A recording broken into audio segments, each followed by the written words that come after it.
Ladies and gentlemen, welcome tonight is the continued Board of Finance budget hearing for 2019-2020. And I think most of you have been here before, so you realize our method of proceeding. But for those of you who have not been here before, we'll follow the agenda. Each item will refer to our budget book, and we'll invite a representative of that particular department or agency to come before the board and sit down, and you're welcome to make a statement or presentation if you'd like to do so. And if members of the board have any questions about your request, they will ask you at that time. At this point, we would like to address Milford Flotilla, page 90, Department 8416. Welcome.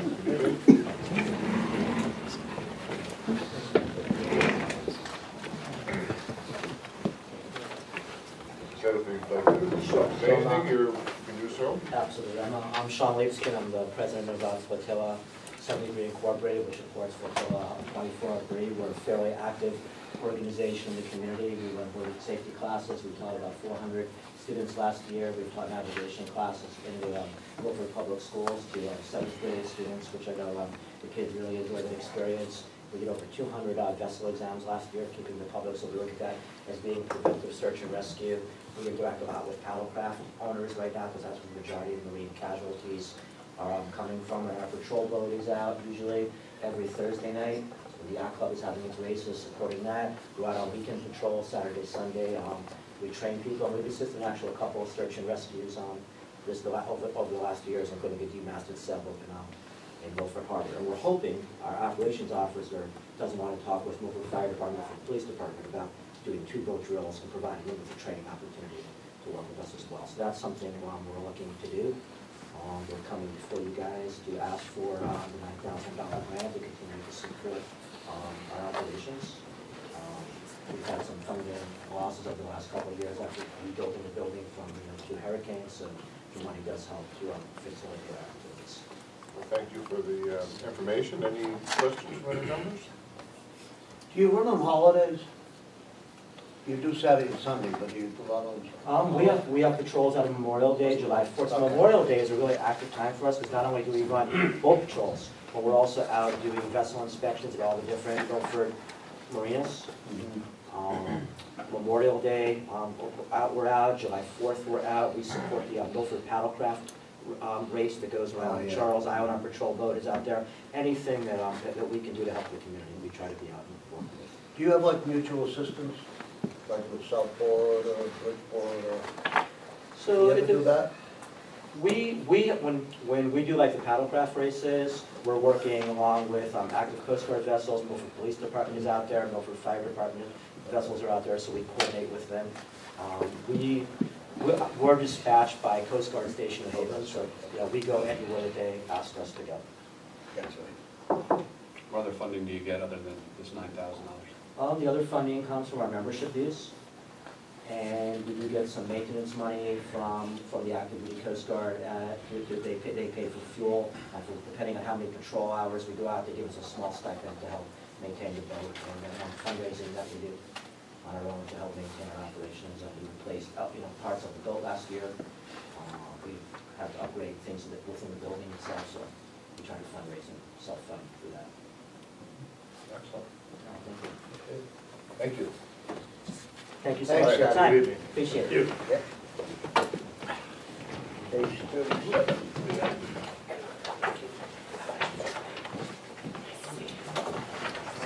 Page, Finance Department 4110, page 37.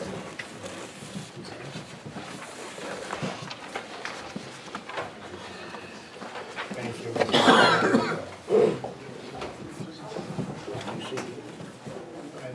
I'm here present. Many of the division heads who normally come could not make it tonight, but on their behalf, I'd like to express that, as you can remember, this past year has been a huge challenge for our department with the financial system conversion to Munis. We went live with the new system on July 30th. It was a huge undertaking. As you can imagine, once you go live, the work continues. It's a big transition, not only for the finance department, but for the entire city. We are currently working on the second phase, which is the payroll system. It's been a team effort among MIS, Human Resources, and Finance on this entire Munis project. So we're hoping, or planning rather, to go live with payroll on April 1st. We've also, as you've heard from the staffing reports over the past year, we've had major turnover historically in the finance department, mainly due to retirement, so that's also been a challenge. But I'd like to commend and thank all of the employees of finance and also MIS and HR for all their efforts with the Munis project and with all that we've had to contend with. The budget itself, as we've done historically, we've tried to keep relatively flat. The main increase is regular wages due to the salary increases. As we talked about in our last monthly meeting, we alluded to the fact that we are reorganizing due to the systems conversion to Munis to reorganize human resources and payroll to work closely together and align themselves with the new system and with the way procedures and processes should work. And so we're focusing on a payroll unit, and so we moved 2 positions from MIS into finance, and you'll see there the asterisk, the payroll supervisor and the part-time payroll clerk. Those were positions that originated from MIS. We converted an MIS Tech A position into a payroll supervisor so that we could have a strong working supervisor to support the part-time payroll clerk and the payroll specialist working along with the treasurer/payroll administrator. And so with that said, I'd like to thank the board for their support over these many years and open it up to any questions. Thank you. And Mr. Chair, not to interrupt or steal any of Peter's thunder or Adam's thunder, but overall, there are no new net positions in the budget this year, but there's approximately a dozen or so adjustments to personnel. Like there's every year, there's probably in any given year about a dozen different adjustments. This year there's a reduction in a wastewater position, a reduction in a DPW position, but those are offset by an increase in a position in HR and an increase in a position in another public works position. And then there's, again, another 10 or so adjustments to job titles and job descriptions throughout the course of the rest of the budget. Many Peter just referenced in both the MIS department and in the finance department. Specifically, some changes in the MIS land WAN coordinators into IT specialists, and also some changes into how we do our payroll. We're going to have more of a centralized payroll as opposed to having different payroll personnel at different locations in different departments. We're going to bring it all into one tight umbrella. Excellent. Improve efficiencies. We try. Any questions? Okay, yeah, I do. Understandably, you have projected $67,000 for the overtime, and I'm assuming that's all because of the Munis system coming in and. It's mainly due to Munis, but it's also due to the loss, the turnover. So we've had almost every year significant retirements, and we've also, like I said, the vast majority of retirements. I think one was the treasurer who left the city recently. So it's year after year we've had more than just one position leave due to retirement. So that adds to the overtime, but the Munis definitely was a big factor. Yeah, and it still is. How about the seasonal temporary? Is that involved in the same area, or is that Yes, something additional? that's related. The seasonal temporary is related to retirements. Yes, that's more for retirements. We brought seasonal temps to. So we're talking 40, about 53,000 increase just this year Yes. in that account, in the seasonal and the overtime. Yes. Okay. The city accountant, that's a new person, right? No, that's a long-standing No, position. who's the new position? There's really no new position per se. As the mayor and I had mentioned, the payroll supervisor may Right. seem new, but that position used to be in MIS, and we right. changed the title to payroll supervisor. And we're changing the job duties, obviously. I think Mr. Fitzpatrick may be referring to, didn't, 2 years ago, we had a new city accountant or accountant one? Yes, we had a new, well, that happened, it was more than 2 years ago. Back when Judy Danico was the finance director, we added the position, and then it was taken away for a couple of years, Right. and then it was added again. It's Probably 2 years, 2 years ago? a little more than that. A little over 2 years, Okay. yeah, it might have been 3 years, I have to check. Okay, but is that what you're Okay, thinking? no, there's something going on here. What positions did you lose this year in the Board of Finance?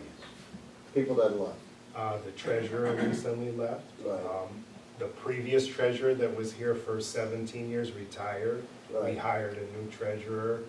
He was here for 2 years and recently left in January. We've had the tax collector, Judy Haley, retire. Then Sue Taft passed away. She was the tax collector after Judy Haley retired. So we've had 2 retirements at that level in tax and multiple clerical retirements as well in tax and assessor. Joan Brelsford, chief assessor, quite a few clerk A's in both tax and assessor have retired. I mentioned the treasurer, the purchasing agent a while back retired, and we hired Fred Bialka. The city accountant alone, again, had retired when I started, and then I was in that position previously, became the finance director, and then, so we had to fill there too. So, the finance director position had turnover, city accountant had a retirement, tax collector had two back-to-back losses, one due to retirement and one, I believe she retired and then passed away. I should clarify that, Sue Taft. And then again, multiple clerk A level retirements in both tax and assessor, and also in accounting as well, over the past 10 years. But just this current year? This how much- current year, Yeah. How many did you lose, like, Joan okay. Brelsford, the chief clerk assessor this year. The treasurer, as I mentioned, left in January. Nancy Rodas just retired in February in tax. Linda Catino in tax. We also lost Deborah Mano, an assessor, a clerk A. So They're all coming back in at those salaries, or what? I've noticed that, you 7/118 salaries, and then you come over to the current budget. Like that, the chief clerk assessor, that person was being paid the 54,000, and now what's the new one getting, the same? No, we haven't filled it yet. Why, you're gonna fill it at that rate? No, not necessarily. That's, we're going back to that same thing. Last year. Yeah, last year, we were talking about the salaries we're listing are not the salaries these people are gonna get, so it's not a true budget figure. I did a lot of adjustments, as you recall, last Yeah, year. right. I do the best that I can. Yeah. But some, are not changed. We could relook at that and change it, but sometimes when we can talk to Tanya when she comes before you, in some cases, we like to leave it in there as a precaution, because sometimes it's hard to fill these positions at the minimum step. Yeah, well, you don't have to put a minimum, I would average it out. Take the minimum, take the top and do it in the middle. Last year, we readjusted. What did we do? Yeah. Readjusted throughout the budget, we readjusted to all the minimums. Yeah. Remember? Yeah. That last budget vote, we readjusted to all the minimums for the new hires, right? Right. That's what I'm saying here, we're still, I think we're overstating a budget everything. Peter, is there a revaluation? When is that taking place? The revaluation, I noticed it, you asked for 86,000.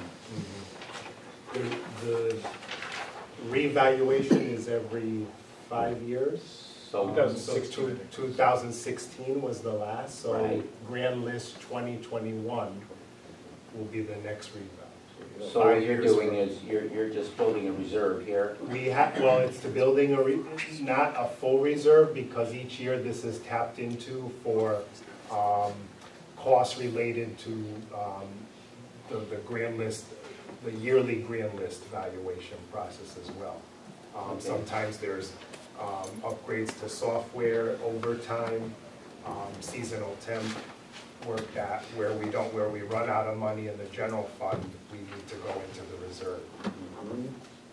And for some of the work of the reevaluation, we do contract out for specialists. Right. But Because the it's next all, one's not for another 2 years.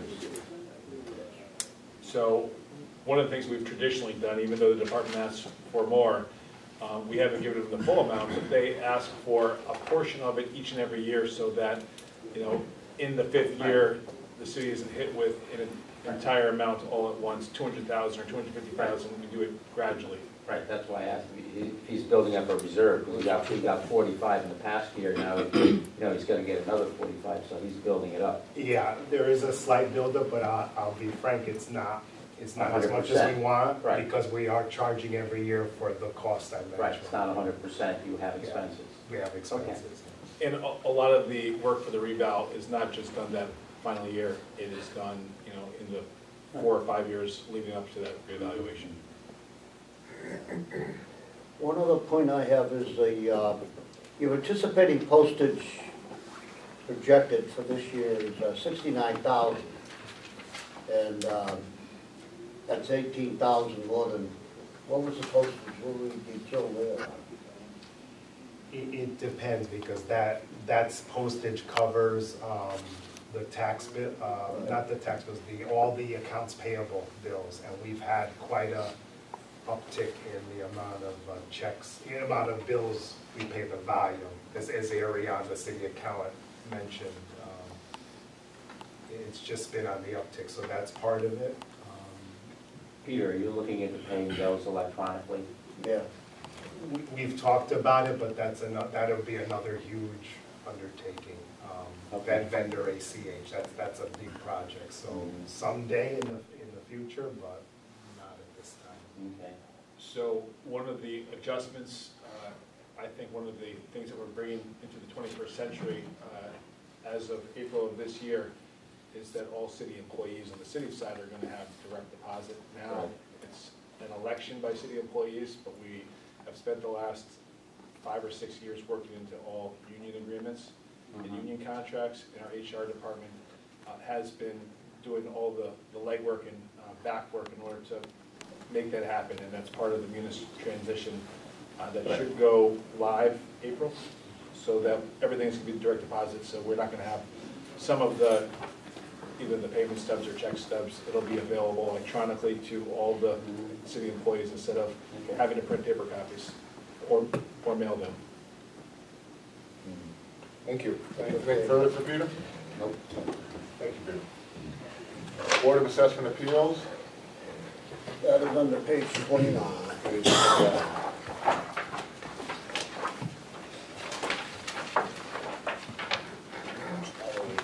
Publication.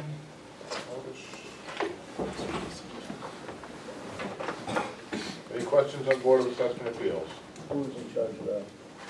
Well, it's the tax assessor, but it's. I'm just It's curious. the as to- assessor's office. Office, yeah, what's the other remuneration? I don't remember You that. have to pay there's citizens who serve on the board and they receive a stipend. I think it's $50 for hearing or something like that. So if How it's much you getting out of this? not paid, They get paid more than you do. Oh, you do, don't you? Okay, right? Yep. So, okay. Mayor's office. no. How about Management. that? Oh, I'm sorry, MIS, sorry, Yeah, right. 4170. 39. Page Very good. Making sure you're paying attention. Absolutely. Mr. Chairman, as you can recall, this is Adam Heller, our interim Welcome. IT manager. Uh-huh. We welcome him back, and Welcome to your first budget season. It's your first? It is. Yes. Yes. But he's used to it, he comes from the All my reputation is. Oh, it's here. Nothing gets away. You're all right, Eddie. So if you'd like to make a statement, you're welcome to, otherwise we'll just bombard you with questions. Sure, well, thank you. I'm all of about 2 months old here, so there's probably not a lot I can contribute at this point. It looks, from what I've seen so far from the budget, this is sufficient to cover the bills that we've been incurring thus far. Down the road, I'm sure we'll have a lot more to discuss as far as changes and things. We're working very closely with the mayor, with Peter, on different ways we can modernize and change our operations. So at this point, I think it's probably better just to throw questions at me so I can get a better idea of what you guys are looking for. So next time, I can certainly be prepared to have a more in-depth presentation for what you're looking for. Thank you. Certainly. So you have one open position, the GIS analyst? That's actually being reallocated. The analyst is being eliminated and turning into an IT support specialist, which was formerly the PC LAN WAN specialist. Okay. So there's some position changes, but it's budget neutral. I'm eliminating the position and then creating a position out of that. Oh. Okay, so where's it being added? There should be 2 IT support specialists and 1 lead IT support specialist. There were 2 IT support specialists already. There were PC LAN WAN specialists. So we're adding a 3rd one and then making one of those 3 a lead. At the bottom of the column. Okay, so that's the position at the bottom. Okay. All right. So we're gonna have 4 positions though. There'll be No, Right. no. 3 PC, 3 support. According to yourself though, does it be 4 or just 3 in the office? total of 5. Well, 5 if you count Five the GIS, grants. yeah, me and the GIS specialist, the GIS coordinator. If I come on the right page, I'd be better, wouldn't it? There we go, all right. Right. Gotcha. It's a change in classification. Yeah.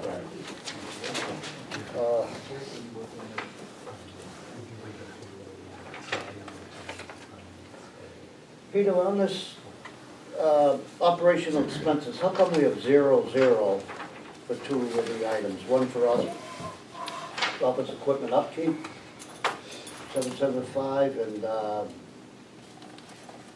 software maintenance, 796. The projected amount of money is 0. That's an oversight. It was not entered into the budget System? system, so that's just a typo. Okay. That's what I thought.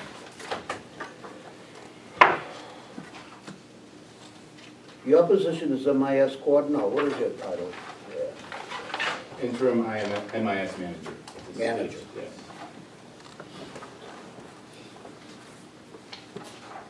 Again. In the budget book, it's MIS coordinator. Yeah, okay. Where do we come up with a figure for this support specialist with the 67,000? Is that in a, That's from the, I believe they're in the MEA union. that's minimum salary to start? No, I put it at step 4, just as a precaution. There are already 2 people in positions. Yeah. So it'd be a 3rd one that would be hired. In place of the GIS analyst.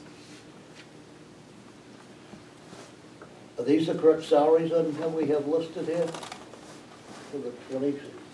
They're off the union, the contract wage schedule. that they're coming in at these levels, 76? Not 76, necessarily, 70? not necessarily. It depends on, we haven't started the recruitment yet for that Okay. position. Some people that are recruited from the outside, we may go before civil service and sometimes ask them to come in above the minimum, depending on the market and the situation. But the new position of lead IT support specialist is Yeah. still about a $10,000 reduction from what the GIS coordinator was at. Mhm.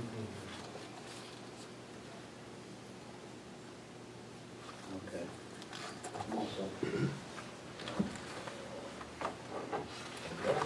Thank you for coming out. Thank you. Thanks. Mayor's too. office, Oh, page man. 39, or page 17, 4121. Good evening, distinguished members of the Finance Board.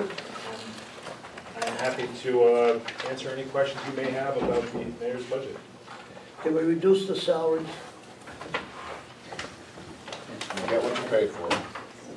You can, but not, you can reduce it, but not for another year. Oh. There's a state statute that says that it can either go up nor down until the next term takes effect. So you can neither increase it nor decrease it. Good law. Who holds the position of chief of staff? Before we get- So back in the end of November, Steve Warner, who had been at the mayor's office for 7 years, actually I think he retired the day after his 7-year anniversary. He retired, he spent 37 years in the police department, and over the course of the month of December, I interviewed candidates for this new chief of staff position, which has some additional duties and responsibilities. Justin, who I think you had met at one point, started in early January, and he is full strength at this point. And he's at 91 instead of 70? For all of the positions, when we put it out to interview new clients, new applicants, we put it out, we changed the job description, we changed the title. It was difficult to recruit for another position, for this position to get a capable, qualified candidate. If you look at some of the surrounding towns like West Haven and Stratford, not only do they have chiefs of staffs, but they have chief administrative officers and deputy chief administrative officers and deputy chiefs of staffs and constituent services director. And they got 3 fire departments. Well, in Milford, we had a leaner Yeah. mayor's department and needed some additional skill sets that Justin does bring to the table.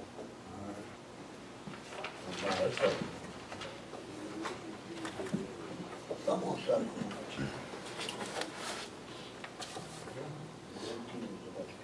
Okay, now I think we're, next, we fire department, we had a couple items moved to later in the month. Page 51. Moved, Bridges, is Bridges here? I'm sorry. Yeah, we're. Oh, I'm sorry. Bridges is. False alarm.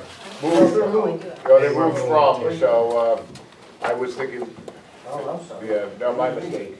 What about general expenses? General expense. No, general expenses. Yeah, 19. Well, yeah, All right. mention that. Sorry, Doug. And Mr. Chair, if there are any questions about general expenses, Peter and I are happy to answer those. Thank you. Of course, that's what we're through.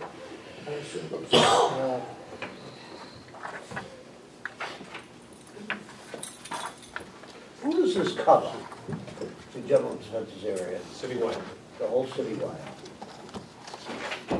So, like, we got telephone costs under here, don't each division have their own telephone? For landlines, those are covered through this and through other costs that the MIS department has for telephone system costs. Those are covered through this general grant. Usually the telephone costs that you see department by department are cell phone costs. Mayor, what's in professional fees this year that wasn't in last year? So this is a return to what we previously had. We have millions of dollars in grants, not that we have to secure, One of the things over the course of the last 8 years that I've learned is it is a lot easier to secure grants, bring them in, than actually administer them. The rule of thumb is that for every $500,000 in grants, you need a person to administer. We have not been doing that. We have been putting it on the backs of our departments and our existing personnel. But for some of the grants, especially some of the resiliency-related grants, we are looking to bring on a seasonal part-time position to help us with some of the grant administration through our community development office, which I did see Julie here earlier, but she has left. We had that position 2 years ago. I'm sorry, we had that funding available 2 years ago, and we had a person that was filling that role 2 years ago.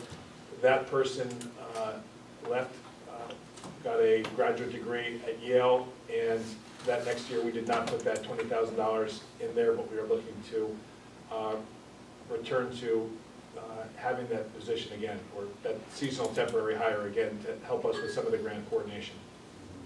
Wasn't the open space position partly grant coordination?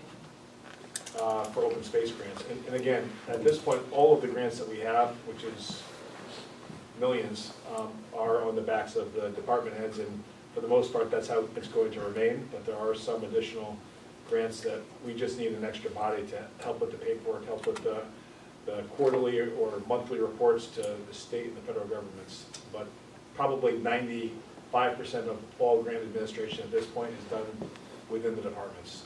And it will continue to be done within the departments, but there are some grants we just need some additional help. There's one other here is on the hazardous waste collection. Is that, do we pay New Haven? Is that the New Haven setup? It's through Long Wharf. It's actually Yeah, it's a Long Wharf. component of the Regional Water Authority. You're right.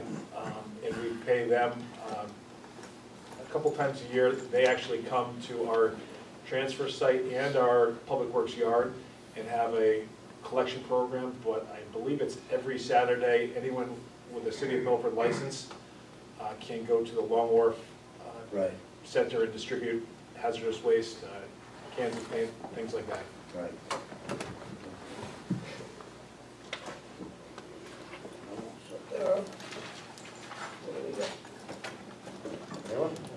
As a public service announcement, by the way, my suggestion and recommendation is not to go for cans of paint to Long Wharf, because the city gets charged. Local paint stores, it's not all of them, you have to look it up. Local paint stores will return, I think, up to 3 cans of paint each visit, and they do it for free because you pay for that each time you provide a can of paint. There is a deposit every time you buy a can of paint, and these paint stores have to take them back up to, Steve, you know, 5 cans of paint each time, 5 gallons of paint each Just time. county paint is the only authorized. So we're charged by usage? So if you have paint that is no Yeah. longer good, or paint Right. that you want to dispose of, you can't just throw it in the garbage, you can't even Right. throw it out for bulk trash pickup. You have to dispose of it properly. Right. And my recommendation or suggestion, just because it saves taxpayers money, is to take it back to the authorized paint stores, Sherwin because is one of them uptown. they might be, in Orange. I know they were, yeah. But is this 55,000 the cost determined by our usage or just flat amount? It is. There's a formula that they have that they charge each municipality. It is by usage, and it's by total population, and there may be some other component parts to the formula that they have. Because I never write down what I bring in there. Okay. You never see that. They'll tell you how many gallons of this or that, but you say 0, they'll still take it. So I'll save them a lot of money. And when you go there, do you have to show ID? Yeah, yep. Yep, they want you ID. They do a super job. I wouldn't do that work. Well, I don't want to do any work. That's out of question. Okay, now where am I, Joe? We got bridges. Bridges, thank you. Yeah, page 89. 89. Welcome. Thank you. I want to thank you all for allowing allowing us to move into this time slot, and I want to apologize to the fire department and hope this does not affect response time should we need your services. Wasn't our fault, I don't think. Anyway, I'm John Dixon. To my left is Carlos Rodriguez, our Director of Fiscal Services, and to my right is Jennifer Fiorello, who is Chief of Everything Else, I think, right? I'm new. This is my first time going before the board. I've been at Bridges for about 5 months now. As you well know, Bridges has been a long-standing community member here in Milford. I believe it's 62 years this year. Wow. Pretty cool, right? In addition to providing much-needed mental health and substance abuse services to approximately 1,400 folks from Milford on an annual basis, we're also a pretty substantial employer here in Milford in that we employ 164 folks, most of which are based out of our Milford sites. We've had a very productive last year. We upgraded our electronic health record, which allows us to be much more efficient and effective in terms of how we document and collect data related to our other funding sources. And also, during this past year, we've become accredited by the Joint Commission, which is like the gold standard for accreditation for our types of services, so it's been a very productive year. As we look forward to the next year, we are in the process of developing a strategic plan where we're partnering with everyone. In particular, in the city, I've been meeting with and working closely with health department, schools, Bethel, shelter. I'm sure there's much longer of us there. But our goal is to become good community partners, stay a good community partner, and provide the services that Milford needs. Will you be working with Yale New Haven because they're now taking over the Milford Hospital? Do you coordinate with them for any patients coming out of Milford Hospital? Or, you know, is there any kind of coordination with Yale New Haven? So my understanding of the history with Milford Hospital has been a little, we've been very close. Yeah. But we have a meeting set up in 2 weeks with the new administration over there, and so hopeful that we're going to be able to work much more closely with Milford Hospital going forward. Yeah, I think it's Bridgeport Hospital, Milford Hospital, and Yale New Haven. I think the three of them are going to work together. I'm just curious as to like, would you get any funds from Yale New Haven? You know, if you start taking those people on, you know, I don't mean the word those people. No, I got you. You take people on. You know, it depends. I don't think we're likely to get money from Yale. Oh, I would push it, frankly. I would push it. Don't let them sit there and say. Listen, after listening to you before we came up here, I'm going to bring you to those meetings.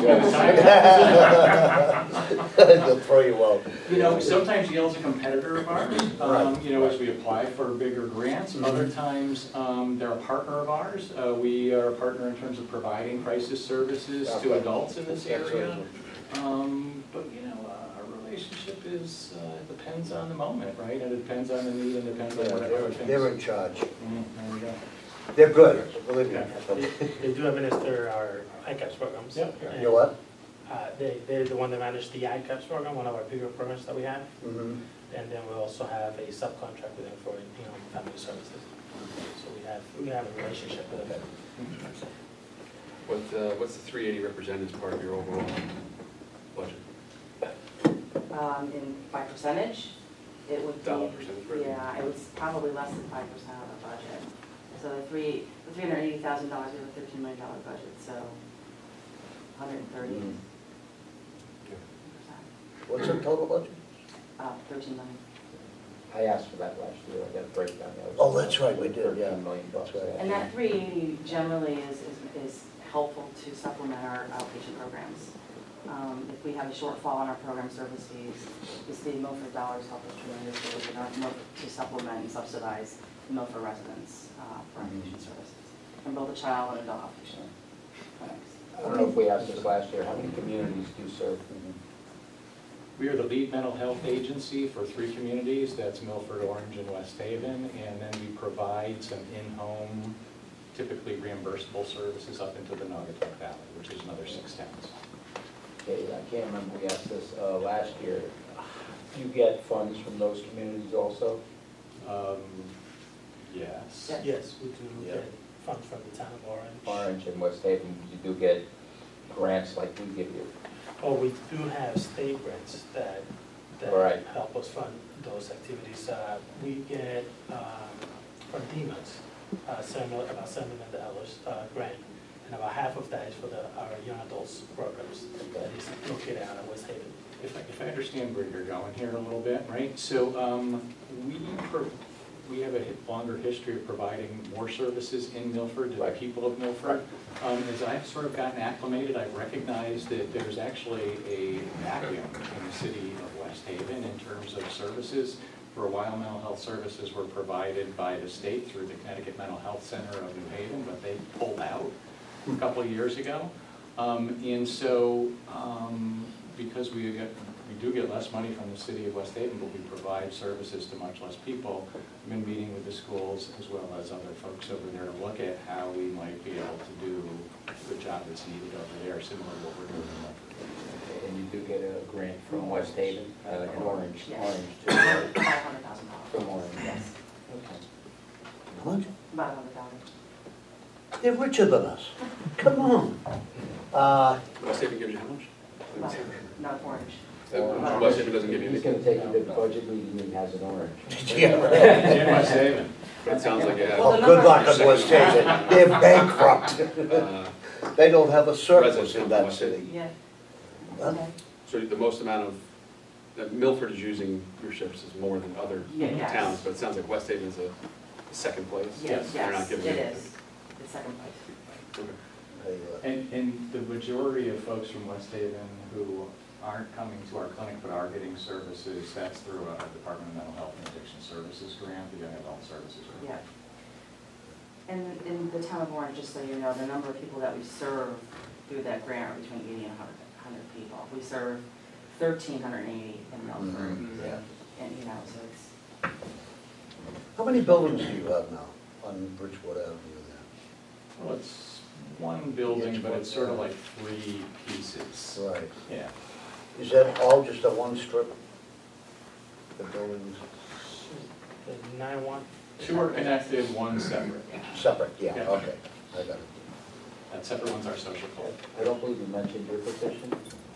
Hi, I'm the new CEO. You're the CEO, Okay, yeah. you're the CEO.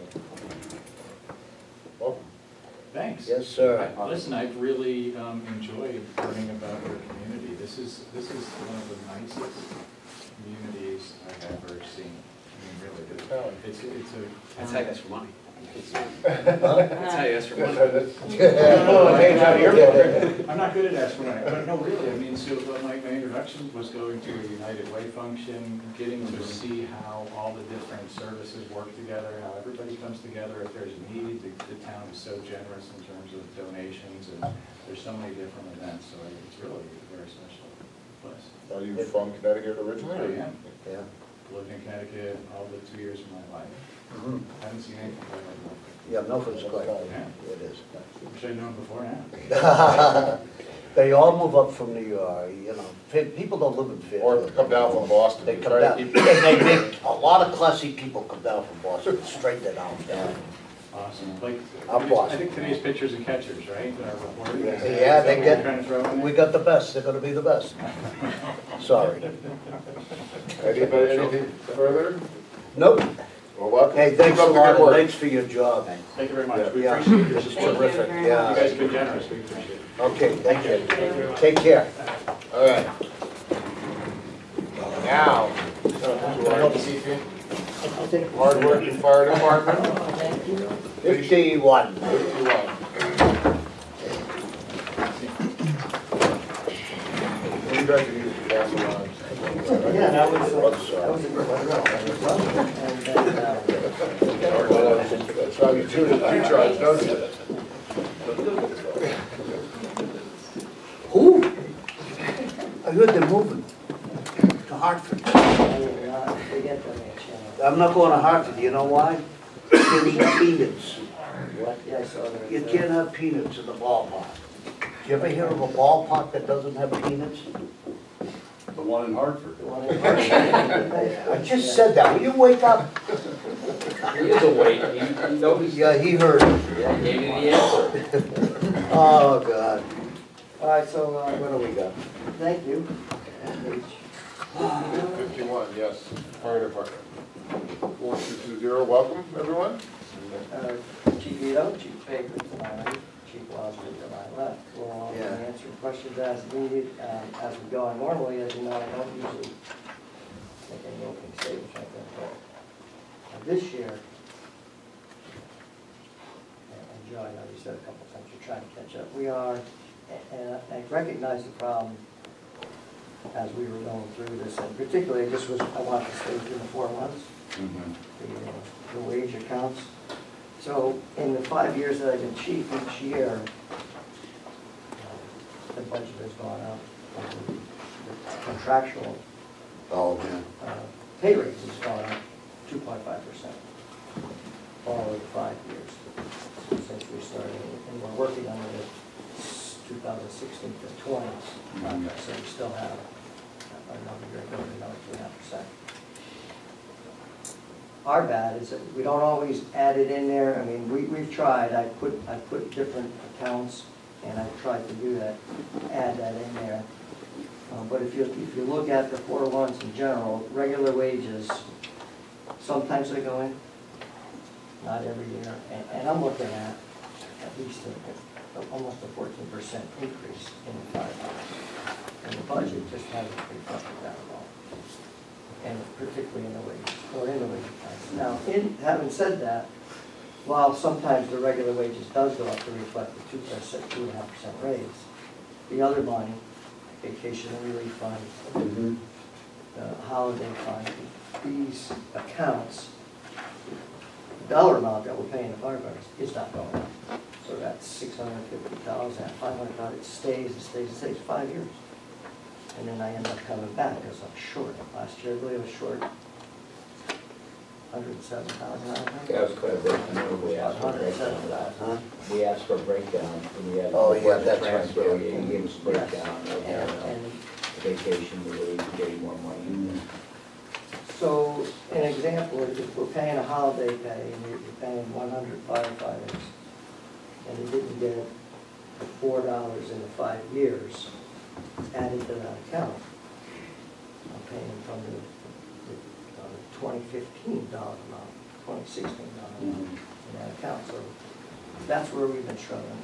And the rest of the budget, was no problem. We've always held the line or neutral. We've given back money. Give back money this year in the operating budget in the 4.7s.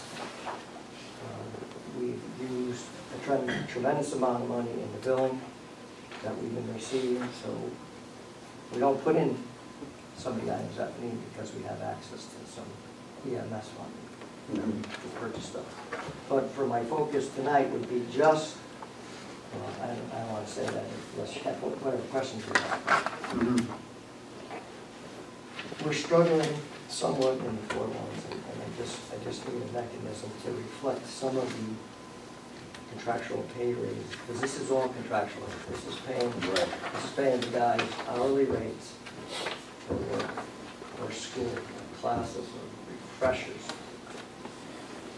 Are you understaffed by what you, As far as I mean, you always said yes, but in general, like if we put like 2 more people on, could you reduce the overtime account, say? if You it's know, I'm not, getting at, I'd rather put it to a salary rather than to overtime. I Well, don't you're know. always if gonna have overtime. though. Yeah, Don't you're you gonna have it, But but don't you I have use- both vacant I have positions though 3 that you vacant can positions that you now. can transfer? Yeah. One of the problems with that, and I know what you're saying, is if I'm working and I have an injury, and I tell you about the injuries we have, Right. you're still paying my salary. I'm out for 8 months for a rotator cuff. You're filling the job. You're filling the job. So we're paying you. So you're actually paying. If they're out for injury, do they go workman's comp? So it depends whether, if they're injured in the course and scope of their employment. Yeah, right. They would go through comp. Right. If they're injured at home, say Right, I they're, understood say they're that. injured at home mowing the lawn, Right. they get unlimited, or the fire contract is unlimited sick Sick days. days, yeah. And comp is pursuant to the comp, which is, again, depending on what the doctor report says. Yeah, right. It's on the job. And I've said numerous times that we're in the commission meeting, that we're up to snuff, we have full manpower, everything's good. And then 3 months later, 2 guys retire and 4 guys get injured. Now, now we have to fill them to backfill them. I got you. And the academy is only twice a year, Oh, is that it? so, Yeah. so the next academy, one just started actually today, and then the next one was gonna be in the fall. So it's not like we could just bring somebody on right away. Mhm. We have to wait until the time frame, bring them on 2 weeks prior to the academy starting, get them some orientation, get them to the academy, which is now, I believe, 15 weeks. And so they're in the academy, meanwhile, we're still filling their spots. And then you come back for another week or two, and then they get off shift and actually make a difference where they're filling spots. When do they officially become a fireman? After the academy, I would assume, right? Then Or they not? have 1 full year of probation. 1 year? Okay, probation. 1 year From from the date. academy graduation. Okay. I thought it was after they saved the first cat in the tree. I know, there's a secret fireman ceremony that they're not gonna tell us about. Oh, dear. What's a normal year where you see people retiring or just leaving in general? What's a normal I turnover? wish I could answer that, I can't, Scott, because like I say, it bites me every time I go to the commission meeting and say, hey, we're fully staffed, and all of a sudden, bam, somebody decides to go, you don't even know it.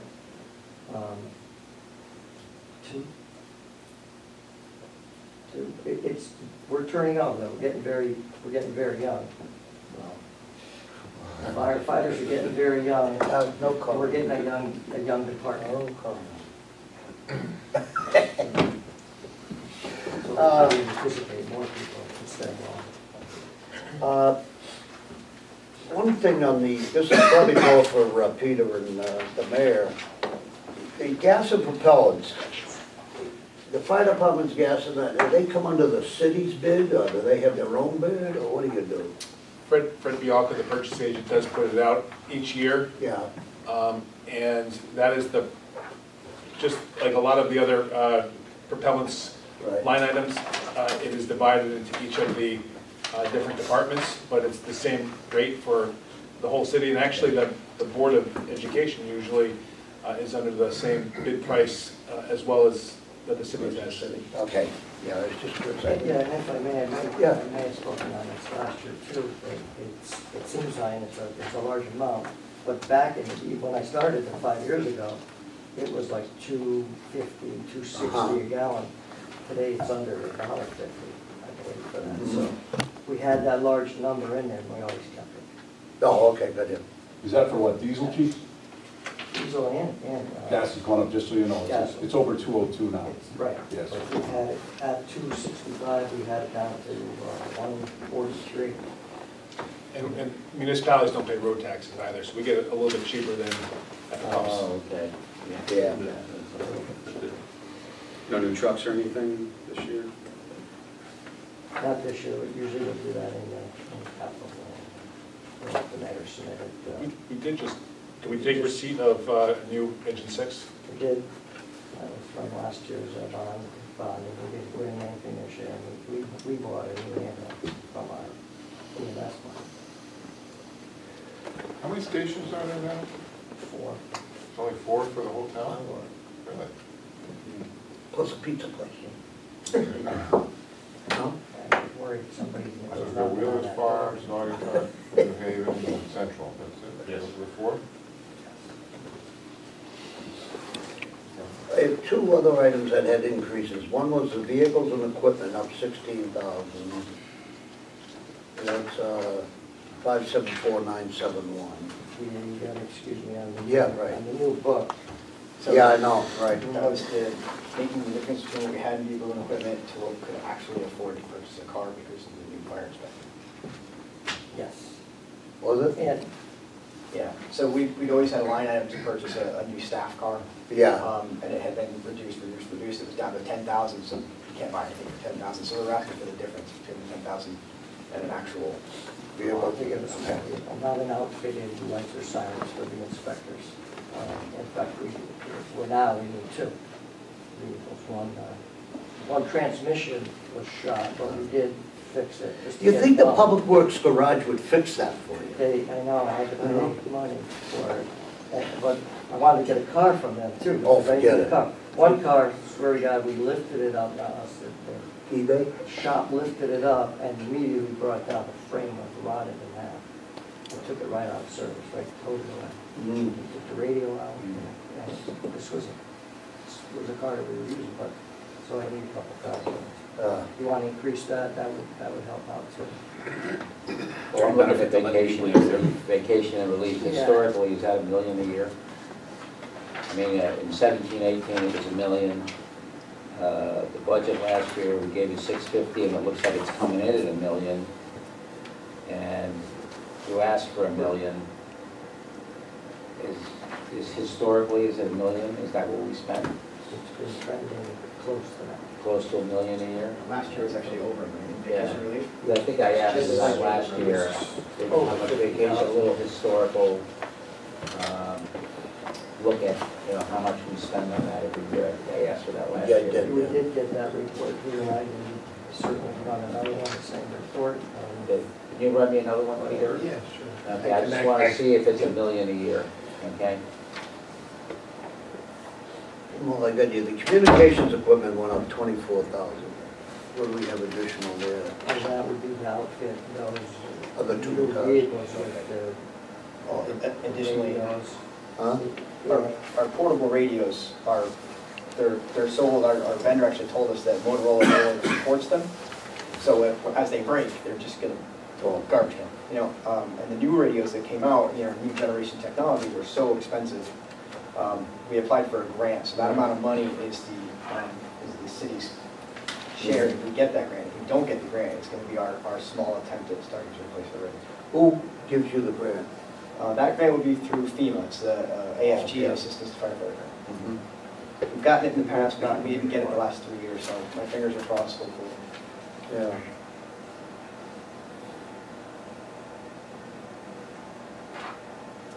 What is the equipment you use to talk to the firemen? It's inside the building. That has, in New York, they had a couple of times that broke down. They couldn't communicate with the firemen. That's our radio system, our portable radios. Yeah. I think they do not the Purvis system, Oh, but the the locution? locution system. Locution's the fire station dispatching program. But talking to the firefighters inside the stations, it's quite a complex radio system we have with 3 different transmitters and multiple receivers remotely around town. So it gets picked up by the closest receiver, and then it gets rebroadcast at a higher wattage, so that it's good coverage throughout the city. And then if we're in a building where there's lack of coverage, then we can switch to different channels that are direct To the firemen. Yes. And a couple of years ago, submitted an ordinance that any building over 10,000 square feet that we don't have adequate radio coverage and it's built, we have to install what's called a bidirectional amplifier, which is a amplification system that amplifies our signals and rebroadcasts it without us having to do anything. There's actually one being installed in Bauhaus, should be in by April 1st. Oh, is that right? Yeah. So that's one way of getting people who are building buildings to help us with They the should. 10 spots in our town. We should reduce their insurance too if it did come to that. Because in Boston, they had the one on Beacon Street that was just horrendous. I think they lost 3 guys, two of them, yeah. Yeah, just a flashback, whatever they call it, but that was horrendous. A windy day. Okay, yeah, you're right off the river. All right, anything further?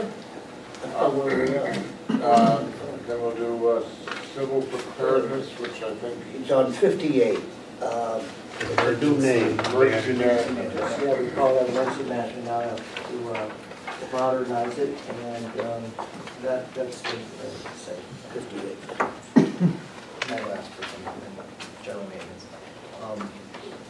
So you asked about the fire stations, we do have that Seams Lane building right across from the school.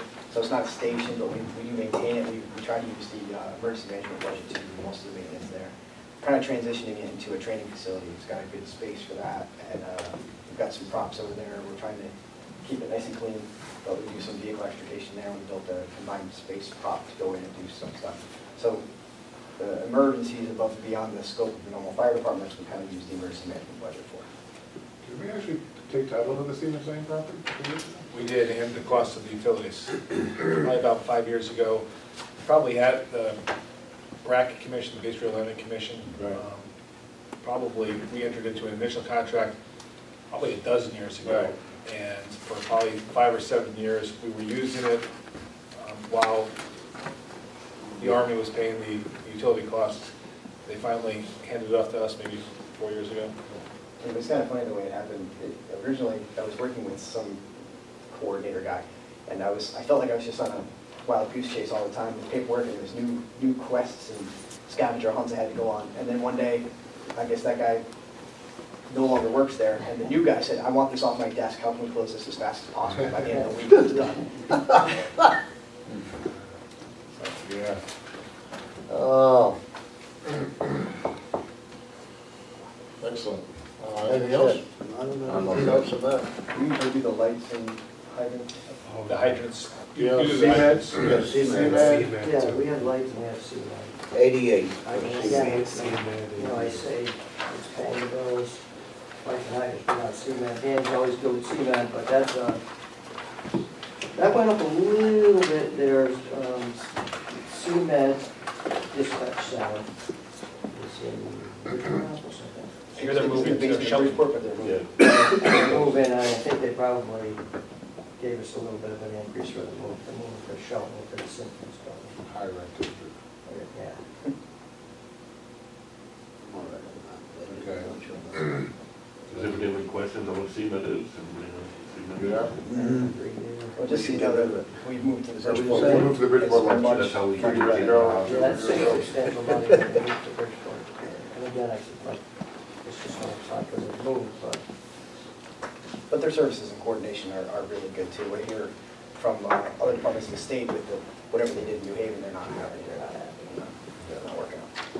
This was about $120,000 a year, and it went down when we moved to the new cement. Before I move on to the hydrants and all that, with the new ambulance system that the fire department's doing now, right?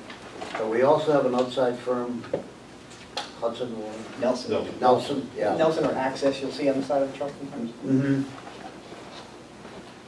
Which is used the most? So it's, if you look at like what we did was we divided it up by scope of service. We use the dispatch system to do it, so we do the more advanced level calls, the truer emergencies, more life-threatening emergencies we do. And so we're stationed centrally to maintain a consistent response time. Mm-hmm. The Nelson ambulances are doing the lower acuity things, so things like going to bridges and taking somebody to Mm-hmm. Yale for a committal. Yeah, right. Something like that, they do a lot of that. There's a high volume of that, so unfortunately, alcohol detoxes and things like that. Maybe just some, simple, like I've got gout, but I gotta get to the hospital. We've contracted them to do this, so we're doing 2 calls to their 3 right now. Okay. Now you bill out. We do. Yeah. And the bill, when we bill out, because we're doing the higher acuity calls, they're billed at a higher rate. Right. So just because they're doing more calls, it doesn't mean they're bringing in necessarily more money than we are. And one thing that's kind of a double-edged sword with that is that because we're doing the higher acuity calls, a lot of them tend to go out of town, and you're allowed to bill loaded miles at a higher rate. But Right. we're also available less.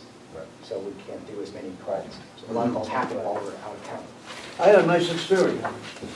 They took me from Milford, I don't know, I think it was Milford, over to St. Rayfields, because they had a blockage. They couldn't do anything in St. Rayfields. They put me in an ambulance to go around the block.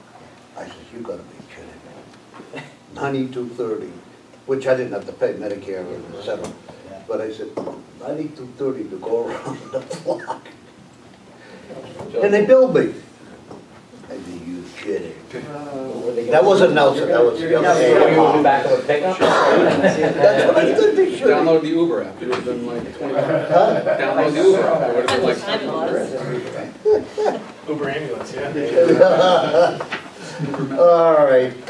Okay, hydrants. I don't think there's any question on hydrants. right? 62, I don't either, we don't We have get much. overcharged and we have to pay. Oh, yes, I do. On street lighting, you're putting all these beautiful new lights in. LED lights, yeah. Yeah. Why is the electricity bill going up? They've completed the lighting. It's not going up, it's actually going down, but the Board of Aldermen, you folks funded it, and the Board of Aldermen, in anticipation of the conversion last year. Yeah. Cut it substantially. We went over in the lighting amount. It's Okay. just because the experience wasn't there yet. This year we're gonna have the experience, so we kept it at this level, but. Okay. The lights were converted sometime over the summer, so we should have a pretty good experience by July of next year. Take a ride around Orange. Yeah, they're a lot darker. See how many lights they have? 0. A good portion of each one of, every day, our residents calling for additional lights are made. Well, tell them to get a flashlight. We have a pretty complicated system because, again, lights could be a couple thousand, each light, each Cobra head that's on one of these utility poles, whether it's the night program or something else through UI, costs the city, substantial money on an annual basis for each light. And, we do have a process that first comes into my office and then goes to the night patrol of the police department, and then we do another review, making sure that all the neighbors are on board and there is that need before we authorize UI to install new lights. But there are neighborhoods that call every single day requesting new lights. Yeah, they come out of New York.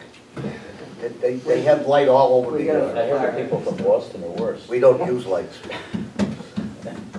We just set fires.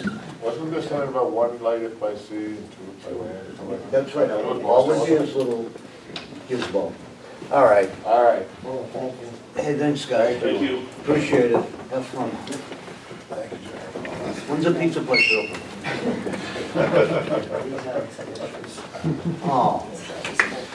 No, you're not supposed to. Thank you all. Thanks, guys.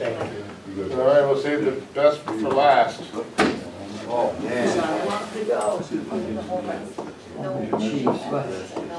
Before he starts, Steve, are you here for something? Public Works? Both of you? Yeah, where's work? You're just here to watch him? All right. Moral support. Moral support, all right. I just didn't want you sitting there all night if you could be a while. Oh, I can get the Bridgefield, hurry up. My turn? Your turn. Just want to say, Joe, I agree with you about the lights. Thanks. I'd like to see a darker town. I couldn't believe it, driving up those roads. I'm still trying to figure what they're doing on that, what's the name of it? They took trees down. They're gonna Old Town? widen it, Old Town, yeah. The guy said to me, but I don't. It's already a racetrack. Racetrack, Gulf Street is a racetrack. Where do we get that nice and smooth, But man, that'd be just. Old Tavern is Post Road East, Post Road North. Yeah, you're right. Okay, Public Works Office, huh? Page 63.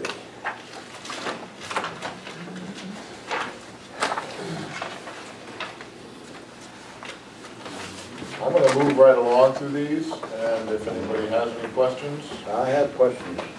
go right ahead. Yeah. Patrick, the floor is yours. Thanks, pal.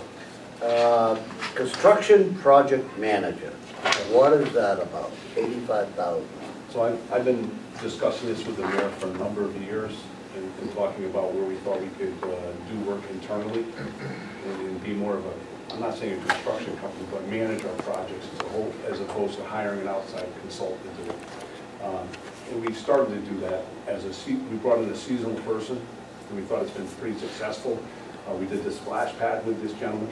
We built the bathrooms that are there, both men's and ladies' room and the storage room. And I'll give you an example. The same bathrooms that are a little bit smaller that were built at Orange Ave cost over $600,000. This bathroom cost us about $340 a day. So we see a real savings.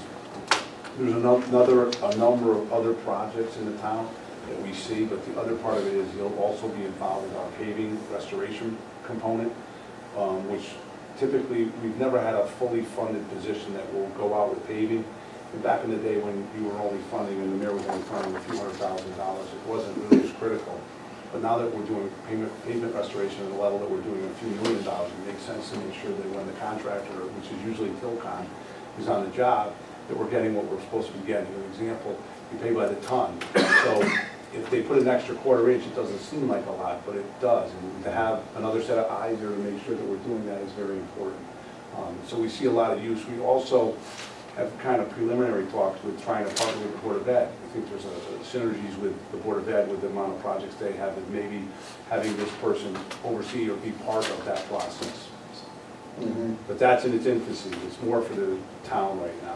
So just so you know, this is a return to what we used to have. There used to be 2 or 3 clerks of the works in the Public Works Department.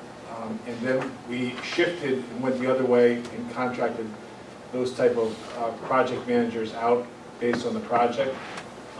We have right now, as I mentioned, a contracted project manager, construction manager, who probably has done not just the projects that he mentioned, but probably a dozen other projects over the course, or is involved in over a dozen projects in addition to that, simultaneous. So I think we're getting a lot of value. I think some of the construction projects are coming in at about 50% of what they would have if we had subcontracted out, just because this person is acting as,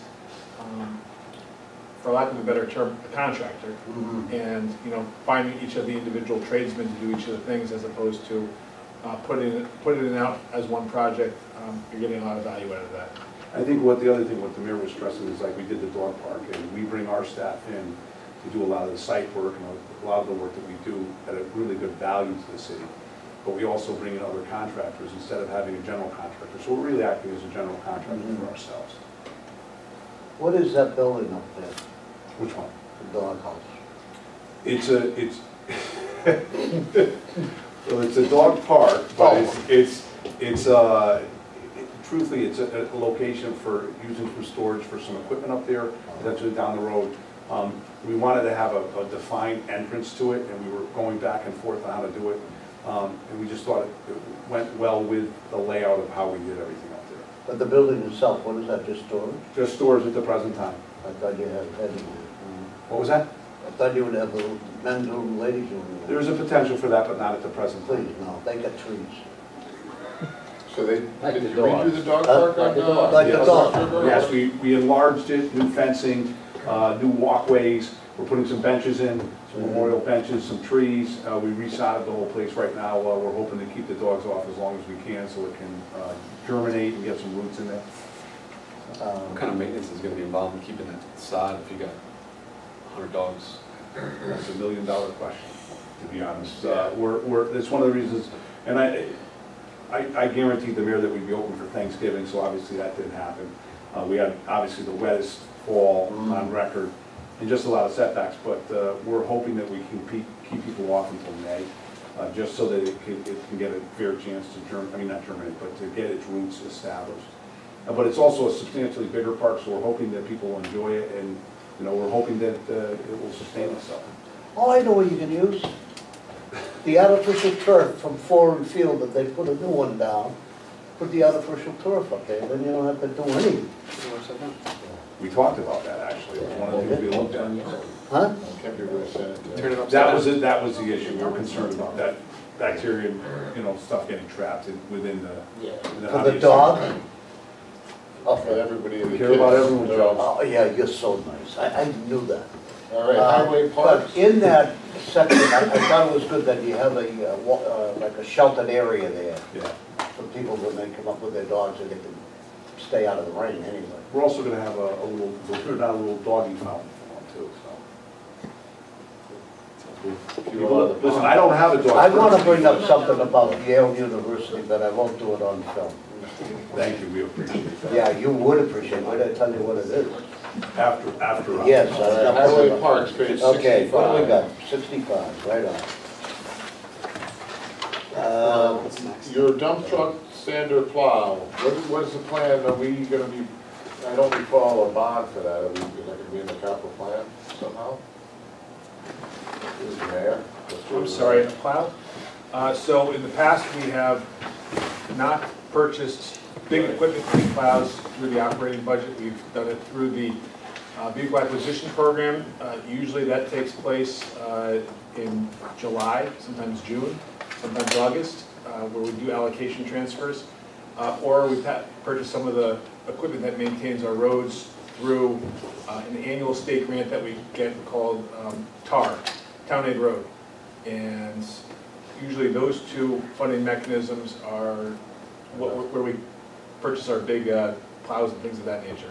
Every once in a while, I can't remember the last time, but I bet that we have in the past also purchased them through bonded money, just because they're over $200,000 each, those for the six-wheelers, and more for the triaxles, not that we usually plow much with triaxles, but.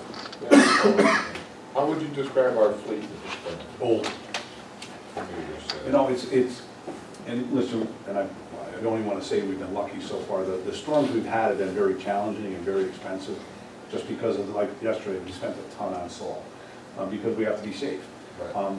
And the issue is, like, the state had an issue. They went out to bid, they couldn't get any bidders to come and do the work because of the corrosiveness of the salt that we're using.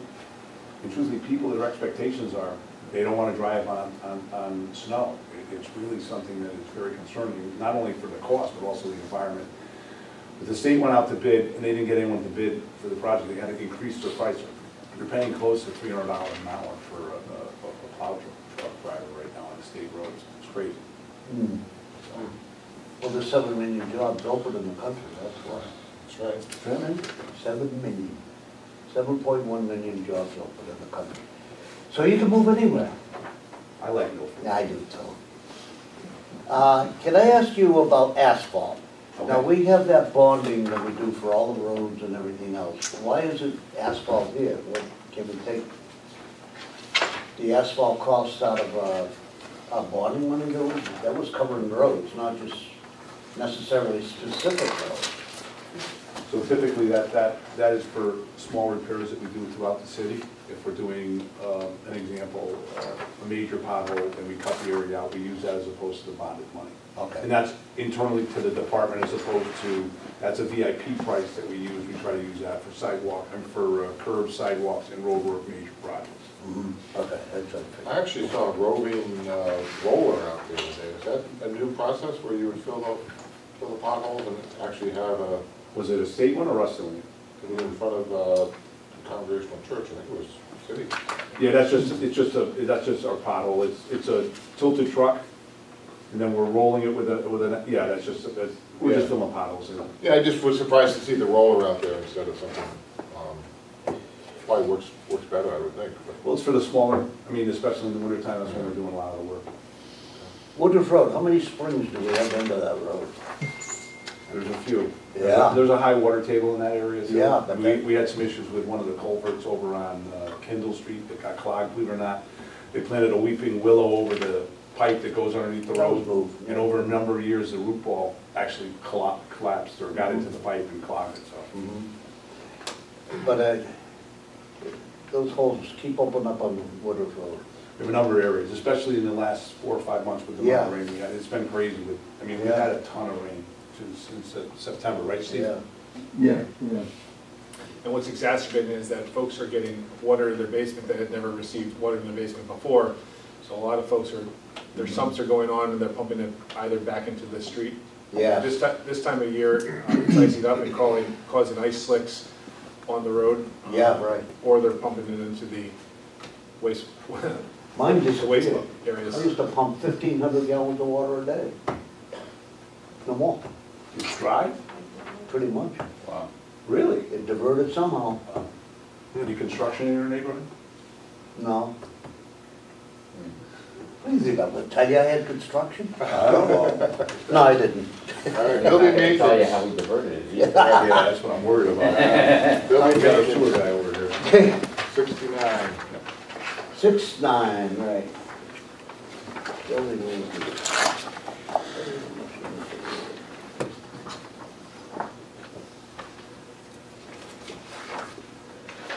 No, I didn't.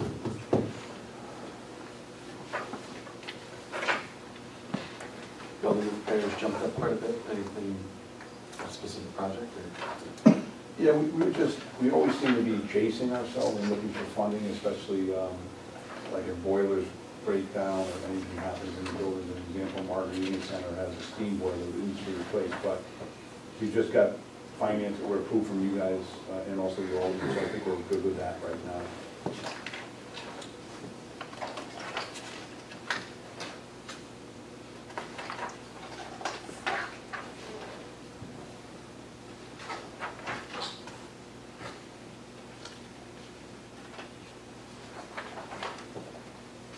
Engineering, 73, and 72. Yeah.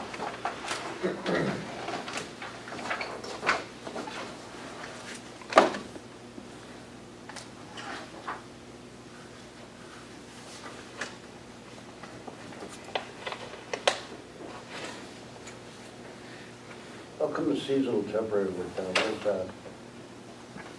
Oh, no, we budgeted that last year too. But you're coming up with 60,000 projected for the year. Is that because we were without an engineer last year? No, we brought in a few interns for our GIS, and we were trying to do some in-house work and actually streamline the office to try to shrink it down more than we already have. Okay. What is that stormwater, I mean, wow, yeah. Yeah, it's an unfunded mandate from the state, and it's a very expensive process. As you can see, it asks for $168,000. So we have, I believe, over 800 outfalls, and we have over 7,500 catch basins, and there's a lot of new state requirements in regards to finishing what the state has mandated we do. And there's a dry season, there's a wet season, there's just a lot of water testing that's got to be done. And we're behind on that right now. Yeah. They give you a time element too? Yeah, there's different components. The next year is the initial step. I think there's 3 phases over 5 years, correct? 5 years, yeah. Yes, Steve is our resident expert in terms of the MS4 program, which is the state program that includes testing of stormwater, testing of all the catch basins and storm drains, but there's also, in addition to testing, there's actually requirements the city has for the 7,500, 8,000 catch basins to actually ensure that they are maintained. So there's a lot of maintenance components to a lot of the requirements under the MS4 stormwater program as well.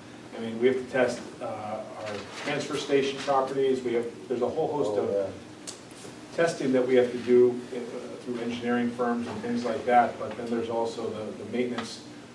Some of the stuff we already do, but for a lot of the smaller towns that had never done it before, it puts a lot of pressure on them even more than us.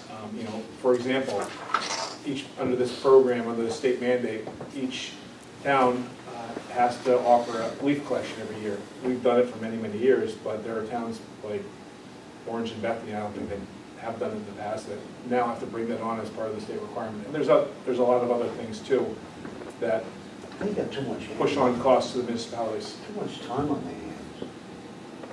I had a girl graduated from BC. You know what her job was? Test toilets for the federal government. I said, you're kidding me. They're paying you the functionality of the toilet. Yeah. How do they test a toilet? I'm not getting into that. They can come up with so much crap. Testing, what do we test the catch basins for? Yeah. With the water in it, for what? Well, Test the water. you're testing the materials that are in there. So when we back out the catch basin material, and a lot of it's organic material because people blow their leaves and grass and everything else, and people throw stuff out their windows. So we test that for any kind of oils, any other kind of components, salts. And what do you do if you find oil there? Well, right now, we're bringing all our catch basin materials, once we dry them out, we're bringing the city carting and they get brought to a landfill, which is $60 a ton. So, you know, the ideal thing is to try to separate them and test them in quantities. I think it's 100 cubic yards at a time. And then if they're below the threshold, you can reuse them, beneficial reuse, by blending it with other products. Okay, so if it's organic, Do you still get rid of it, or do you just? We do at the present time, because there's just too much material in, I mean, the amount of junk that people throw out their cars, and it ends up going in the catch basin. And then the timeline to try to separate it, we just felt that this was more than that. You just can't.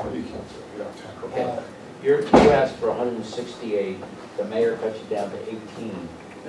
How much testing capability do you lose with going down 150,000? So what had happened, Joe, and I don't mean to speak for Chris, but everything that was involved at the MS4, from the additional street sweeping that we have to do, to the extra backhauls that we have to hire to declog the catch basin, everything that was, potentially a part of this state mandate, I believe that Chris added up, and this was the number, the wish list number that he had. That's what is actually reflected on his additional budget. We find the money in other ways. We're not going to put it all in one fund. We are going to script and save and other things that we do. But if we had to add up all those additional costs to the state for the state mandate, that would be approximately what it would be. That's also a number that we show our state representatives and state senator to kind of use as a talking point when they're up there talking about state mandates, to show what additional expenses are thrust down on municipalities because of new legislation that they adopt. If we didn't have the state mandate, what would we do? Well, we would still be cleaning the catch basins. Listen, I would like a little bit more aggressive enforcement of people that don't take care of their gutter line and blow stuff into the street. But there's a political ramification on that too. People are unhappy then, but it's a balance what we're trying to do. I mean, and anyone that tries the city will see that sometimes people don't take care of their area. So that's one of the issues. But I wouldn't be as aggressive with street sweeping. I mean, part of the MS4, I believe, in troubled areas, I think we have to sweep 4 times a year. We do a lot of sweeping, and there's a lot of maintenance on that vehicle. It's amazing how often it breaks, because it's just a repetitive machine, yeah. And it is an unfunded mandate, as the mayor says, and Milford does a good job, but the new requirements are very challenging. I mean, just an example, testing. There's a certain component, you can't test an outfall within 72 hours of another rain event. It's got to be within the first half hour. You can't do it, it's got to be to the lab within 6 hours, otherwise the bacteria count changes. There's a lot of stuff, so it's challenging to get people there, And we have 800 outfalls. So yes. Multiply that over 800 times, and then you don't only have to do it once, you have to do it twice a year. Is that once for a rain event and once for a dry event? Yeah, and if you find during a dry event that the outfall is draining, you got to go test that, and then you got to go upwards to find out, where the water is coming from and do testing. Listen, the end game is we all want cleaner water, and the state's done a good job with it, and we're going to continue to do the best we can under the circumstances we have, but it does make a challenge, like the mayor says, that $40 would be somewhere about almost $40,000 a year. And What if you don't do it? What are they going to do? What are they going Well, to the same thing That's a with very good question. With the nitrogen. do? Is there any fine? There are Well, the some nitrogen, we have the, there are penalties. We don't want to find out what those are, but We're complying, best we possible. we're making good faith efforts to comply. oh, I believe in challenging, come on. I would have never guessed that, Joe. Yeah. No. General garage, page 74. 74, yeah. That's pretty good. GPS subscription, what is that? Well, it's a mechanism to track our vehicles to see where we're going.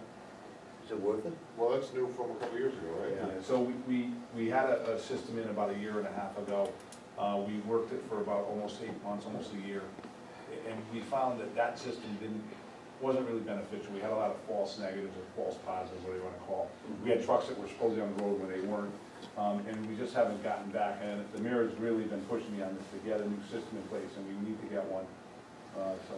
You get our money back? No, we use it for the year. Oh, free? No, you lease them like you rent. No, There's they're different- not doing there's the job, different man, you give me my money back. Yeah, but you pay them monthly. I gotta get you to negotiate all my contracts from now on. No Yeah. crap. So, but it, I mean, it was beneficial in certain ways, but we had some false positives, and it just, Yeah. at that point, we were like, it doesn't seem, we had, you know, it just didn't seem to work. So, we're in the process of evaluating some other units. That's the only one I had. Okay, solid waste. Big news, so everyone knows, so right now, we are paying $63 a ton to get rid of our recycling. To give you an example, last June 30th, we were getting $20 a ton. We just signed the contract, it was the best contract we believe we could get, it's a 5-year contract. So it's going to be very challenging, the mayor's asked us to find the money in the budget, so that's what we're gonna attempt to do. But we'll probably be coming before the end of the year to look at some certain things. And next year too.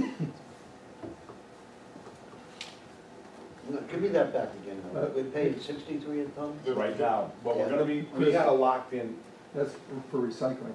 yeah, for recycling. Oh, recycling, It went from a net positive to yeah. cash. An example, we're paying at the tip fee to get rid of our trash, our MSW, Yeah. 61 and change. So we're actually paying more to get rid of our recycling than we are to get rid of our trash. Do So we separate out the bottles? we should, and we're gonna need to eventually, actually, yes. That was my question. Are we gonna head in that direction? You have to, right? Listen, the single stream, when they thought about it years ago, was a good thought process, but it wasn't thought out well.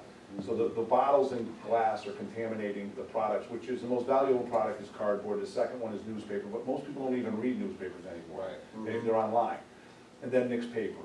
But the bottles are a very expensive process and contaminating the load. And China's closed down their markets, which everybody's read and seen. And we're waiting for some other secondary markets to open up. And hopefully internal domestic markets will open up.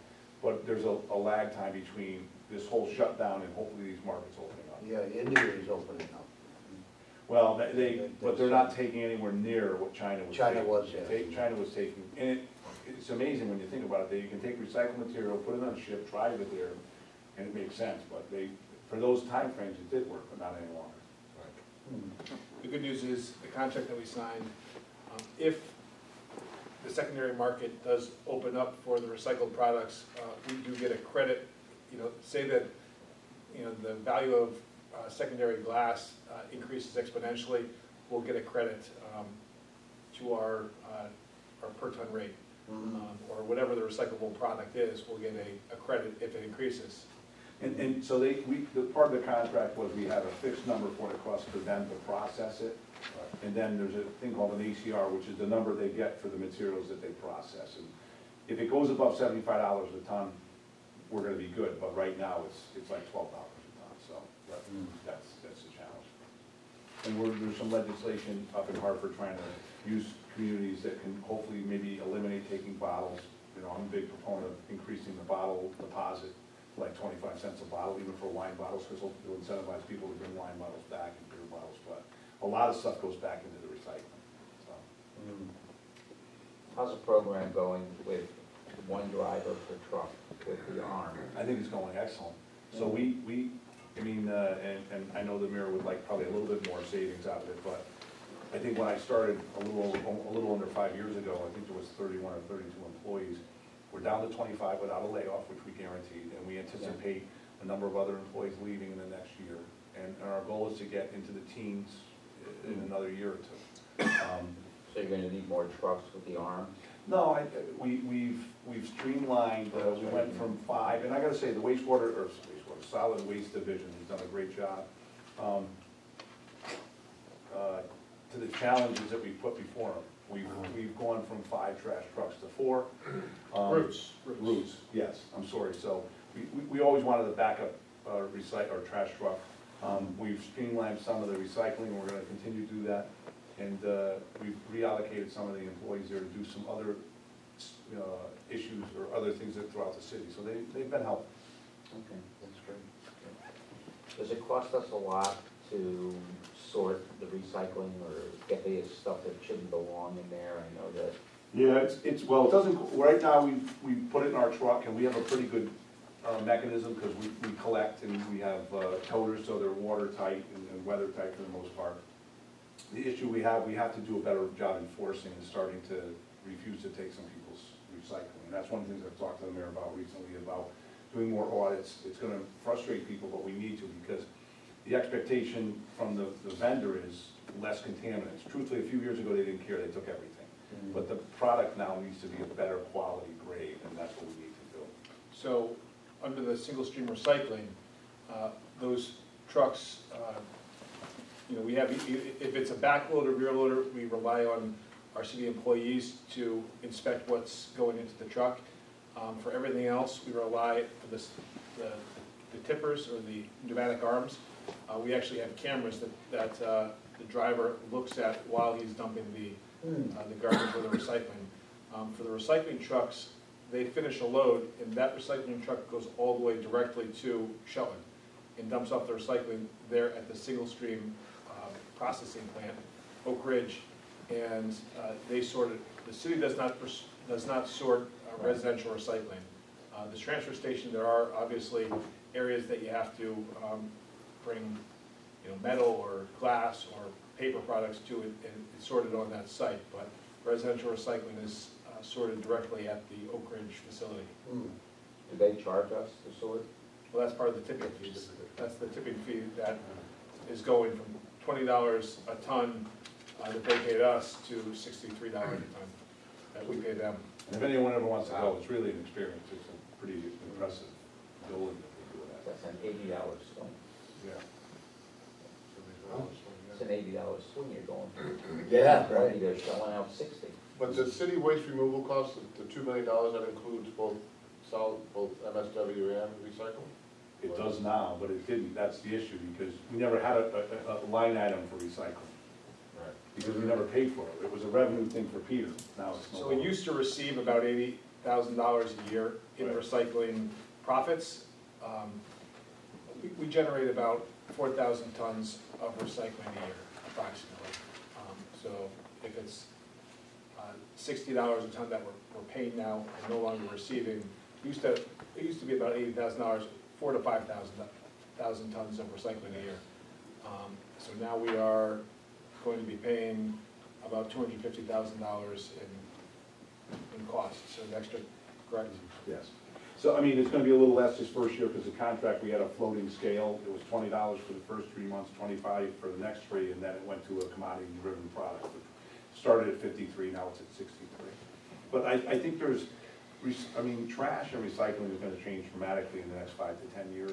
I mean, it's one of the reasons we're sending some employees up to Maine to get certified as composting, and most people go, oh, that's green. It really is. The amount of organics that we could compost in our trash is anywhere between 25 and 30%, and it's a big weight component. So, one of the things that's going to go online soon that you're going to see is we are contracting with another company. It's not going to cost the city anything. In fact, we're going to generate a little bit of revenue, very small amount of revenue for textile products. There's a program that we are partnering with where on whatever your garbage day, there's going to be a non-city of Milford company that's going to follow the garbage truck, give special colored bags to residents who want to recycle, clothing, and it's going to take that out of our waste stream, because a lot of times people will not go to the Goodwill or to one of the bins to recycle their old coats and jackets and stuff. They'll throw it directly into the waste stream. It's pretty costs us money. yeah, it's pretty profitable. Most of the textiles or clothes go overseas. Right. Yeah, right. How about the electronic stuff? So People and stuff are throwing that out every day. No, we recycle down at the transfer station, and that gets changed out probably once a week, if not twice a week. It's a big savings to the city. So, and it's also good for the environment because the electronics with all the different chemicals they have aren't getting, and they recycle 90% of that stuff from what I understand. Yeah, right. I had one other question in this area, and that's the computer, $5,500. What is that, for one computer, or many computers, or what? For solid waste? Yeah, So, it's a number that we put in there because it's not just, it's more than one computer. some of our computers are pretty antiquated, and I want to try to upgrade them, and also some of our monitors. And the mayor is a very frugal mayor, he's a good mayor, but he's a very frugal mayor. And this, one of the things, this represents a dashboard unit for each of the recycling trucks. One, we are looking to make sure that if there are issues, we report them immediately. The drivers that we have, to take a pad and paper, and then to make sure it gets back to the right person, we're gonna have some type of tablet system mounted to the trucks. Another reason is because of this textile program that we have. They will report those houses that need the textile bags to be recycled too, and the company is actually going to be paying us for that service that we're going to be giving them. So it does draw a very small amount of revenue. I think is it $30 a ton of textile products? 20. Is it that much? I didn't think it was. But I thought it was going to be 30 if we calculated the sites and used that computer system. Oh, that could be.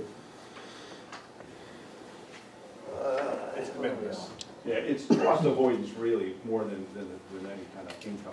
The benefit that the city gets is that the weight from those textiles are taken out of our waste stream. Hey, wastewater, page 101. I'm gonna bring in Lindsey King, he's our new superintendent, I want to introduce him to the board. Lindsey's a Milford resident. I don't know if you're born and raised in Milford? Yep. So, very happy. Well, that was my first question. Do we have a new, I think he is neighbors with Joe Fitzpatrick. Yeah. What? I think he's neighbors with you. He lives in your neighborhood, Joe. Uh-oh, he's in Fancy trouble. neighborhood. Yeah, that's the elite neighborhood of North Milford. We've had 3 break-ins on my street. 3 break-ins on me, what are you talking about? That's because they know you got the money. Both people that got broken in, well, didn't get broken in, but your film showed that, the guys got out of the car, went to their cars, they were locked, so nothing. They left. They went down to the police station, they said, we want to report this. The guy says, you don't have to, we don't do that. What do you mean they don't do that? We'll talk after the meeting. I'll follow up with the police department. Yeah, I'm gonna follow up too, when I see the chief next week. And the other one was next door, they took stuff out of the car, his briefcase, his computer. You didn't have the car locked though. No, but they You gotta lock your car. That's all right, but you still report it, and they wouldn't take his name and nothing. Really? I don't. What? It's a terrible street. I have a fallen down Garden Way nursery. All right, Mr. Chair, come on. All right. Yeah. Thank you, Mr. Chair. Okay, well, welcome. Yeah, thank you. Welcome to the neighborhood. What? Don't talk about my neighborhood. What am I? Okay, wastewater, we're on page 101. 101. The new blue. Sure, we got all these other things. What do we got for the nitrogen credits? $1. Now we got more than that. What are we planning on this year? Unfortunately, We're paying out? Yeah. Because of the wet year. So how it works is, and Lindsay's done a great job trying to manage this, the amount of inflow that we've had with all this rain. People are pumping from their, even though they're not supposed to, from their sump pumps into the sanitary system. So our one plant was a positive and one plant was a negative. And the issue is, and this is another example where the state's kind of screwed up, and we're one of the few towns that has 2 treatment plants. But they give us a smaller dollar amount for the credit, and they penalize us more for the debit, which doesn't make sense. No, of course not. It's not going to be a substantial amount of money, but it's going to be a little bit. But we're not alone. There's a lot of towns in the state that had the same issue. What is it, the treatment plant can't handle overflow? There's the amount of nitrogen in each gallon, so if you have 10 extra gallons, it's incrementally added. It's a pound per day that comes out of the plant. So if you have, typically, Lindsay, jump in here. I mean, you're talking about inflow, and our Beaverbrook plant is under 2 million. We were over 3 at the time. Yeah, right? so they're both receiving, or the past few months, been getting more flow than they're designed for. So Beaverbrook's around 3, and it's a 2.25 plant. Housatonics, 8 million gallons a day plant, and it's getting, 9-10 million gallons a day. And typically those plants run, like Beaverbrook was like 1.7, and and Housatonic was somewhere in the ballpark of 6, 7, 7 maybe at the most. And that was, so it's Well, just, some of it might be sump pumps, but is it infiltration in some old pipes somewhere? there's definitely some of that. Sure, too. yeah. We don't know. We were down, Steve Johnson and I were down at the end of a Finger Street in one of the beach communities, and there was a house that was up, but the pipe, there was some erosion and a pipe actually was exposed. We called Craig George, which is the collections firm, and he went down and capped it, but it was open for who knows how long. And so that was a ton of water running in at high tide. So there's some issues. Oh, wow. The fresher the water, the worse it is for the anaerobic process Right. and our nitrogen credits. So it's good to have kind of mucky stuff that comes out of your toilet going into the wastewater treatment plants. It's bad when it's fresh water or salt water that it gets into the process, because the anaerobic process, it's more difficult to keep it going. I'll talk to that girl. So I was gonna say a little ditty about if it's yellow. I usually tell my kids, no bathroom talk. Yeah, that's right, no bathroom. Okay, yeah, that's a good When you have 3 girls in the house, you can't avoid it. They're all married now, thank God. So one of the things that we are looking to do down at the Beaverbrook plant is to put a fuel cell in, and we're in the process of hopefully finalizing that, and that will reduce our energy costs by about 15% in that area. How's that A work? 20-year contract. Not to get too technical. So it's, Bloom Energy is the company that's doing it, and I'm going up actually to Hartford tomorrow to look at one of the units that they have. It's a 900 kilowatt unit that we're gonna be offsetting the cost of some of the treatment plants and also some other locations. We have virtual net metering credits involved with it too. So our goal, my understanding is we're gonna go, right now we have about 13.5 cents that we pay for electricity in the treatment plants and a little bit more at these buildings. So we're gonna be lowering that to a little under 11 cents. So it's a good savings and it's a 20-year commitment. Do we have to pay for that equipment when we install No, it? there's no capital exposure to it. Nothing. Nothing. Wow. It's called a PPA power purchase agreement. So it's just like, instead of paying the UI, we're gonna be paying this company. I'll catch it. Are those rates locked? Because a lot of times. They are Have locked, yes. have a lot of. But we haven't final, I mean, Loopholes. yeah, no, this is supposed to be a guaranteed rate lock, no increase. But you're right, Brian, some of them do go up. Do we have any ability for alternative sources like solar? Do we have areas where we We put those do, types of things? we do. The area, the issue down at Beaverbrook is it's in a floodplain, so it's a little challenging down there. And Housatonic, you have the high power lines that go across, but there are definitely some, and listen, no one thought you had a cell phone 15 years ago, so I think the technology is gonna change, and I think solar is gonna minimize, or shrink, and I think we're gonna have a lot of opportunities. Bad, yeah. Yeah, so. Okay. I've got 2 areas, general and auto liability, is that spread across everybody, or what, how's that assigned? So for wastewater, wastewater is its own enterprise, and so they pay back to the finance department the percentage of their cost, just because it's a separate fund that operates out of the sewer user fee for their operations. Okay, so that would apply to the workers' comp, would be the same idea then, right? Because other accounts, we don't have workers' comp. Workers' comp, that's their contribution to the workers' comp fund, and then this is the contribution to the property and casualty insurance fund. Okay. Okay. The waste removal service, is that for the transfer station? No, go ahead, Wendy. I don't want to steal your thunder. It's Oh, that's for- right, it's not the transfer, we were in waste. Is that the sludge hauler one? Yes, that's what it is. All right, so it's for trucking and disposing of sludge produced at the plants. The solids. Yeah, so after they're processed in the anaerobic digester, they're run through a machine that dewater them and trucked off site. What do they do with it? Don't they use It it gets for fill? No, it gets incinerated in Connecticut.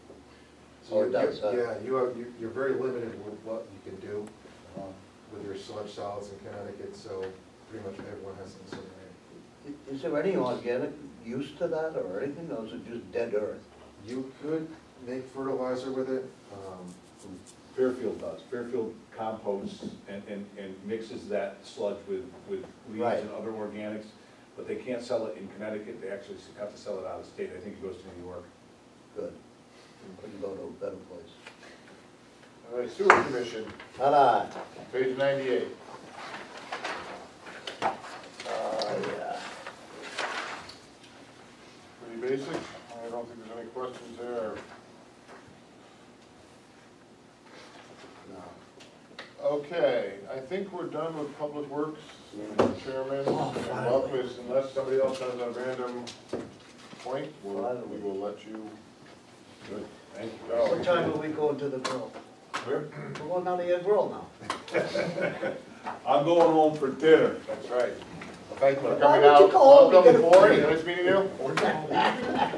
Thanks, Chris. Thank you. One thing, thank you. Yes, thank you. Everybody have a good day. Yeah, you too, pal. Good night. Good night. All right. Now we go for thumbs up. Take care. All right. Thank you. Thanks, guys. ADU, it's at 78? Page 78. Yeah.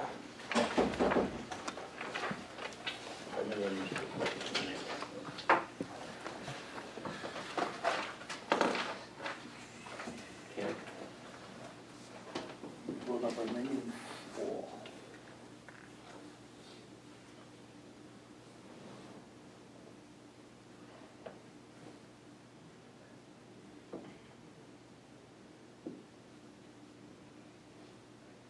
So there's a couple of areas in the budget where you're gonna see an uptick. One of them is our debt service, which is reflected both in this line item as well as our school debt. And the biggest reason for that is that it was artificially deflated over the last couple of years because we had some refundings. I don't know if you remember, but we saved a couple $1 million for which we took those savings in the last couple of years. So the last couple of years, our debt service was down just for those years. As of this year, January 1st, 2019, January 1st, 2019, we are no longer allowed to do refunding and have it be economically viable. The new tax system that went into place a year ago made refinancing our bonds no longer viable. So you're not going to see that for good, for bad in the foreseeable future. It's for bad. Obviously, we want to try to refinance our bonds if it made sense. We're not going to be able to do that, at least until the tax code changes again. Federal tax code? Federal. Federal. Who came up with that one? Peter, how come the sewer bond principal and the sewer bond interest, how come they're in here? I thought that was that was a separate operation. No, we historically, we have shared, there's been an allocation to the general fund, and an allocation to the sewer fund, and then a portion to the debt service reserve fund as well, which helps offset the general fund and the sewer. Because the sewer fee is not tax deductible. Well, not much is tax deductible anymore either, but that historically, you didn't want to put all that cost into there because you may not have been able to get the benefit of your tax deduction. Right. So there is some debt service that's paid off through the sewer user fee. The clean water funds are paid off through the sewer user fee. The philosophical public policy reasoning behind this is that there is a global community benefit that you have for having your municipalities sewered, above and beyond the individual benefit that individual property owners receive. So that, again, this has been like this for the last 50 to 100 years, the way it's reflected in our budget. But in terms of why it's not all in the sewer user fee, because there is, from a health and a sanitation standpoint, some global community benefit that everybody shares, regardless of whether you're on septic or on sewer. Again, this has been here since the beginning of time. This has preceded, all of the mayors in the city of Milford, but it is what it is. I don't. How much principal holds off every year and how much gets? I used to. It's a normal. I don't have water though. It I don't have varies. water. you know, we'll take, you know, 9 million off in principal, but then when the new debt is issued, you know, it's not exactly 9 million added, it could be 10, it could be 11, it could be, depending on the size of the issue. And then, as the mayor said, in the past several years, we've had refunding, so lowered that hit. You know, back when my dad was a kid, you couldn't swim in, well, I think they did, but it probably wasn't healthy to swim in some of the places like, you know, Gulf Pond or even some parts of Long Island Sound. There was a lot of stuff getting, that was leaching out either from leaching fields or from non-secure septic tanks. The fact that we have increased capacity in our wastewater plants, that's the reasoning behind why it's good for, you know, the community at large and why there is a proportional share in that expense for the community at large. That and other things too. I used to swim in Boston Harbor, but you just pushed it out of the way. That's right. All the baby goose, get out of there. School debt service, page 93. All right. Can't do anything there, really. Ah, 93, yeah.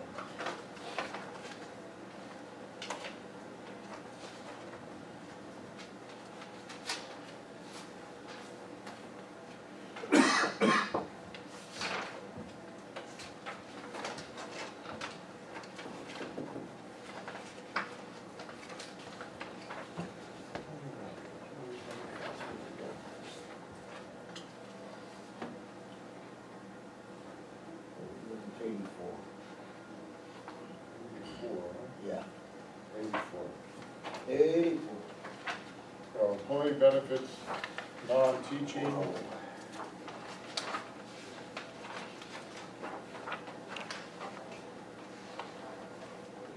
Page 84.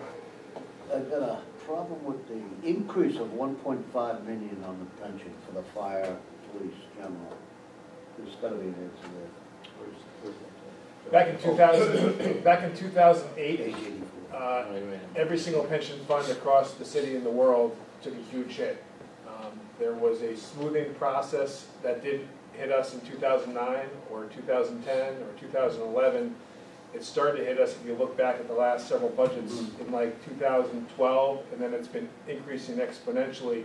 And again, Milford was 110% funded in some of our pension programs, you know, back prior to the crash in 2008.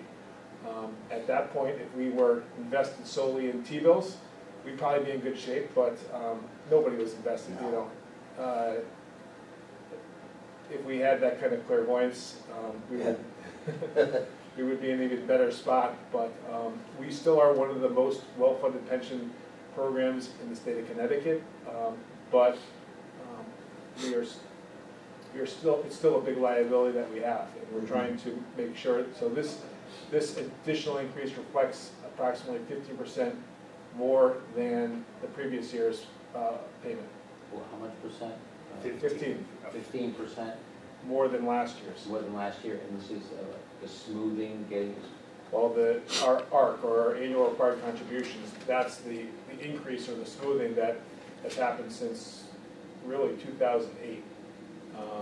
It's actually not called an ARC anymore, it's called an ADACT, but I forget what ADACT is an acronym for. This is the pension administrator's results. The actual. The actuary gives us a number of what we need to contribute, and we have a local city policy that we're going to pay 15% above and beyond the last year's figures. Right, but didn't the market went back up? But our total liabilities for a variety, again, it fluctuates every year. We have I think our rate of return, is it 7.5? Yeah, another thing I was just gonna touch on is the assumed rate.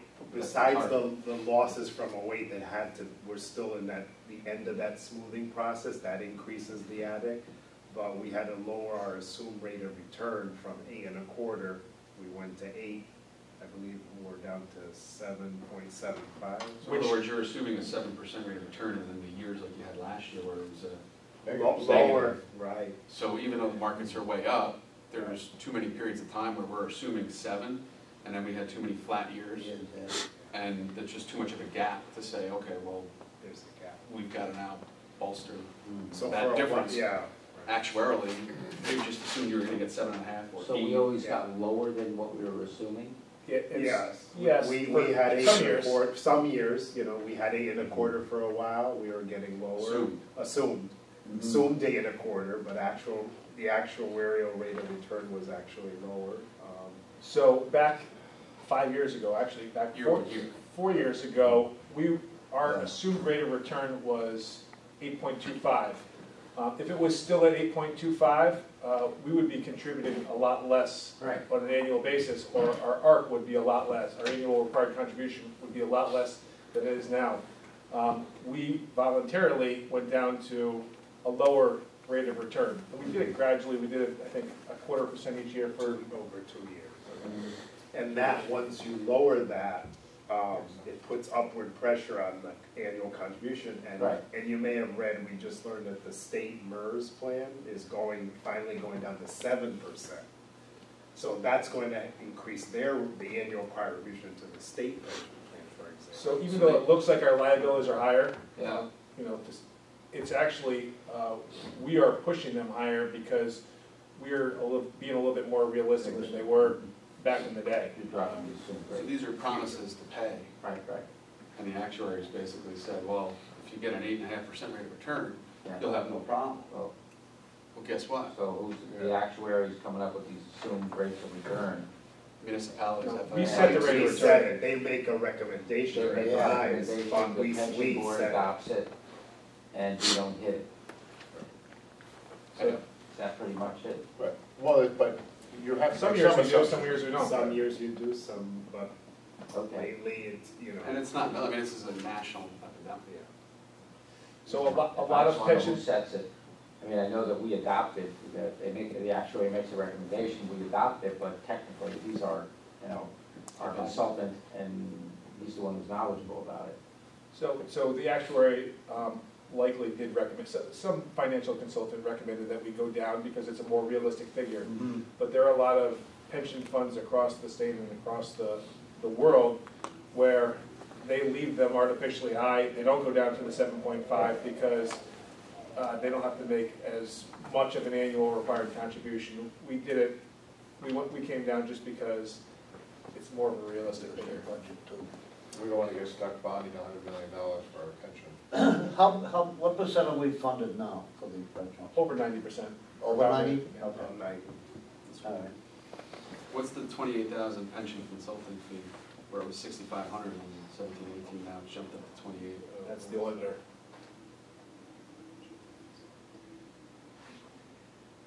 Yeah, that covers any cost related to the actuary, the pension actuary. Okay,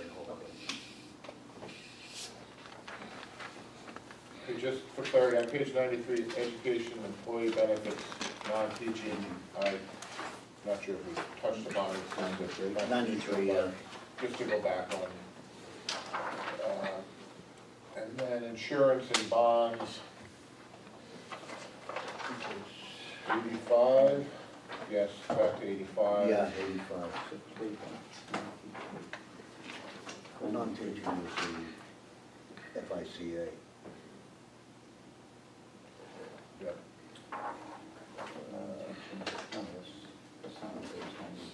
Well, it is non-teacher. That's why I skipped it. I was confused too, but I think that's the correct one. Yeah, it's education employee, what do we do? Non-teacher. Non-teacher, right. Oh, okay. I think that's what it is. Yes. That's why I was confused as well, but that's gotta be it. Yeah. Insurance and bonds, page 85. Claims and refunds, page 85. Heart and hypertension going down, huh? Finally. We're gonna get less and less in that. Well, yeah, so the law was a component of workers' compensation. In order to be eligible for this, it's only police and fire. You had to be on the job prior to October 1st of 1996. So there's still, obviously, folks that are still on the job, and obviously retirees that are still eligible for this program, but there are fewer and fewer than there was. That doesn't mean that our liabilities are not still high, because we still have A lot. potential claims or existing claims. The retirees come into this too? Once you have a claim, you have a claim until it's But they settled. they can't go under this after retirement. Well, that's a good question. There's actually, I think, a pending case where somebody retired and filed a claim afterwards. Yeah. You don't know what you did to me. Okay. There are statutes of limitations for when you can file a claim. Okay. All right, page Wait, 86. I want to ask Peter a Oh, question. absolutely. Yeah. Peter, on that heart and hypertension claims, so far, for 6 months, we expensed 15,800, and we're still gonna go up to 600 for the year? It's an estimation. Again, there could be, That's a hell of an estimation. well, there could be one No, I know. claim that's 600, and, I mean, this is a very difficult one to evaluate. Okay. This is one of those funds, though, that we have a reserve fund. Correct. Oh, no, no, actually, that's not true. I'm pleased that for 18 it has gone down, but you could, prior to 18, you imagine we were, Oh, it was higher. It was higher. No, 17 and 18 was 366, but I'm surprised that for 6 months, it's only 15,000, and you're still projecting the 600. Part of it could be a delay in Okay. reporting due to the systems conversion and the journal entries, so we'll have a more accurate number. What do we do with that money that's not spent? That's not spent here, it goes back to the General fund, right? To the fund balance, general fund. Good. Gotcha. Page 86, benefit salary Well, you're reserve. moving fast and all over. Benefit salary, what page is that? 86. 86. Do you have any, Yeah, we have a number of unions now whose contract expires on June 30th, 19. MEA, MSA, non-rep ordinance, and a few others that expire 6/30/19. So we have to put the estimated increase here in anticipation. And I think we have one outstanding unsettled contract that's existing to nurses.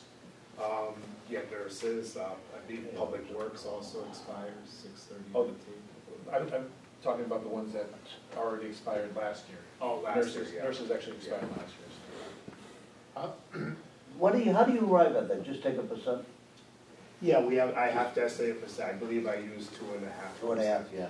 And now the bargaining teams know what he puts in for. Yeah, but we're not gonna approve it. Well, then- What can they do if we don't approve it? If the contract gets approved, we have to pay retroactive. Yeah, well, they can figure it out anyway. Yeah.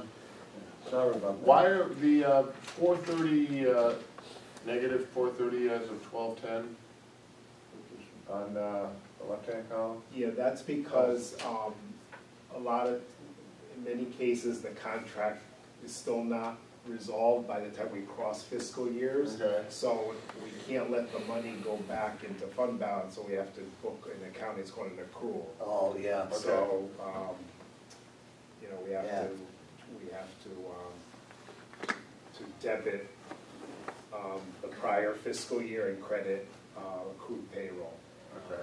So. All right. So is it- And then it's reversed in the following year with the expectation, okay, if you Yeah. settle, that will wash, the corresponding debit will hit the regular wages account when you pay out the retroactive wages. So the 430 morphs into the 412? Yes, Okay. correct. Unallocated contingency, page 86, Wait, what page? same page. Same page. At the bottom.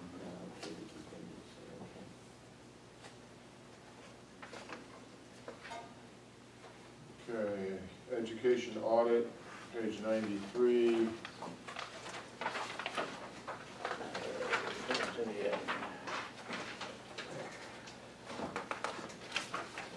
They have their own billing, or is it the same outfit that does the whole city? The education The audit? same auditors do the whole Both city city. and Board of Ed, yeah.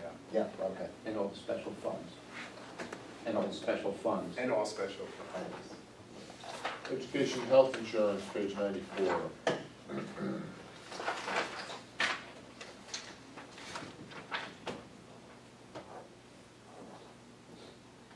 How is that calculated? That's the one I always, every year I think. Yeah, it's calculated by actuarial information that's given to us by our healthcare consultant, and they come up with a projection. They're covered by who? Blue Cross? Anthem Anthem Blue Cross Blue is our, they're Self-insured. We're self-insured. Yeah. But they administer it. They administer the Blue Cross claims. Administers the claims. Like it. That's it. Sir? Annual report from the auditors, is that out yet? We are working hard to get that out. Get it out, will Yeah. you, for God's sake? We're I exhausted. can't wait for that one. Yeah. It is a good horizon. Motion to recess until Monday, the 19th? I'll make it, okay. Second. Made by Mr. Fitzpatrick, seconded by Mr. Castanelli. All in favor? Aye. Aye. All right, opposed? We are recessed until Monday, Tuesday the 19th.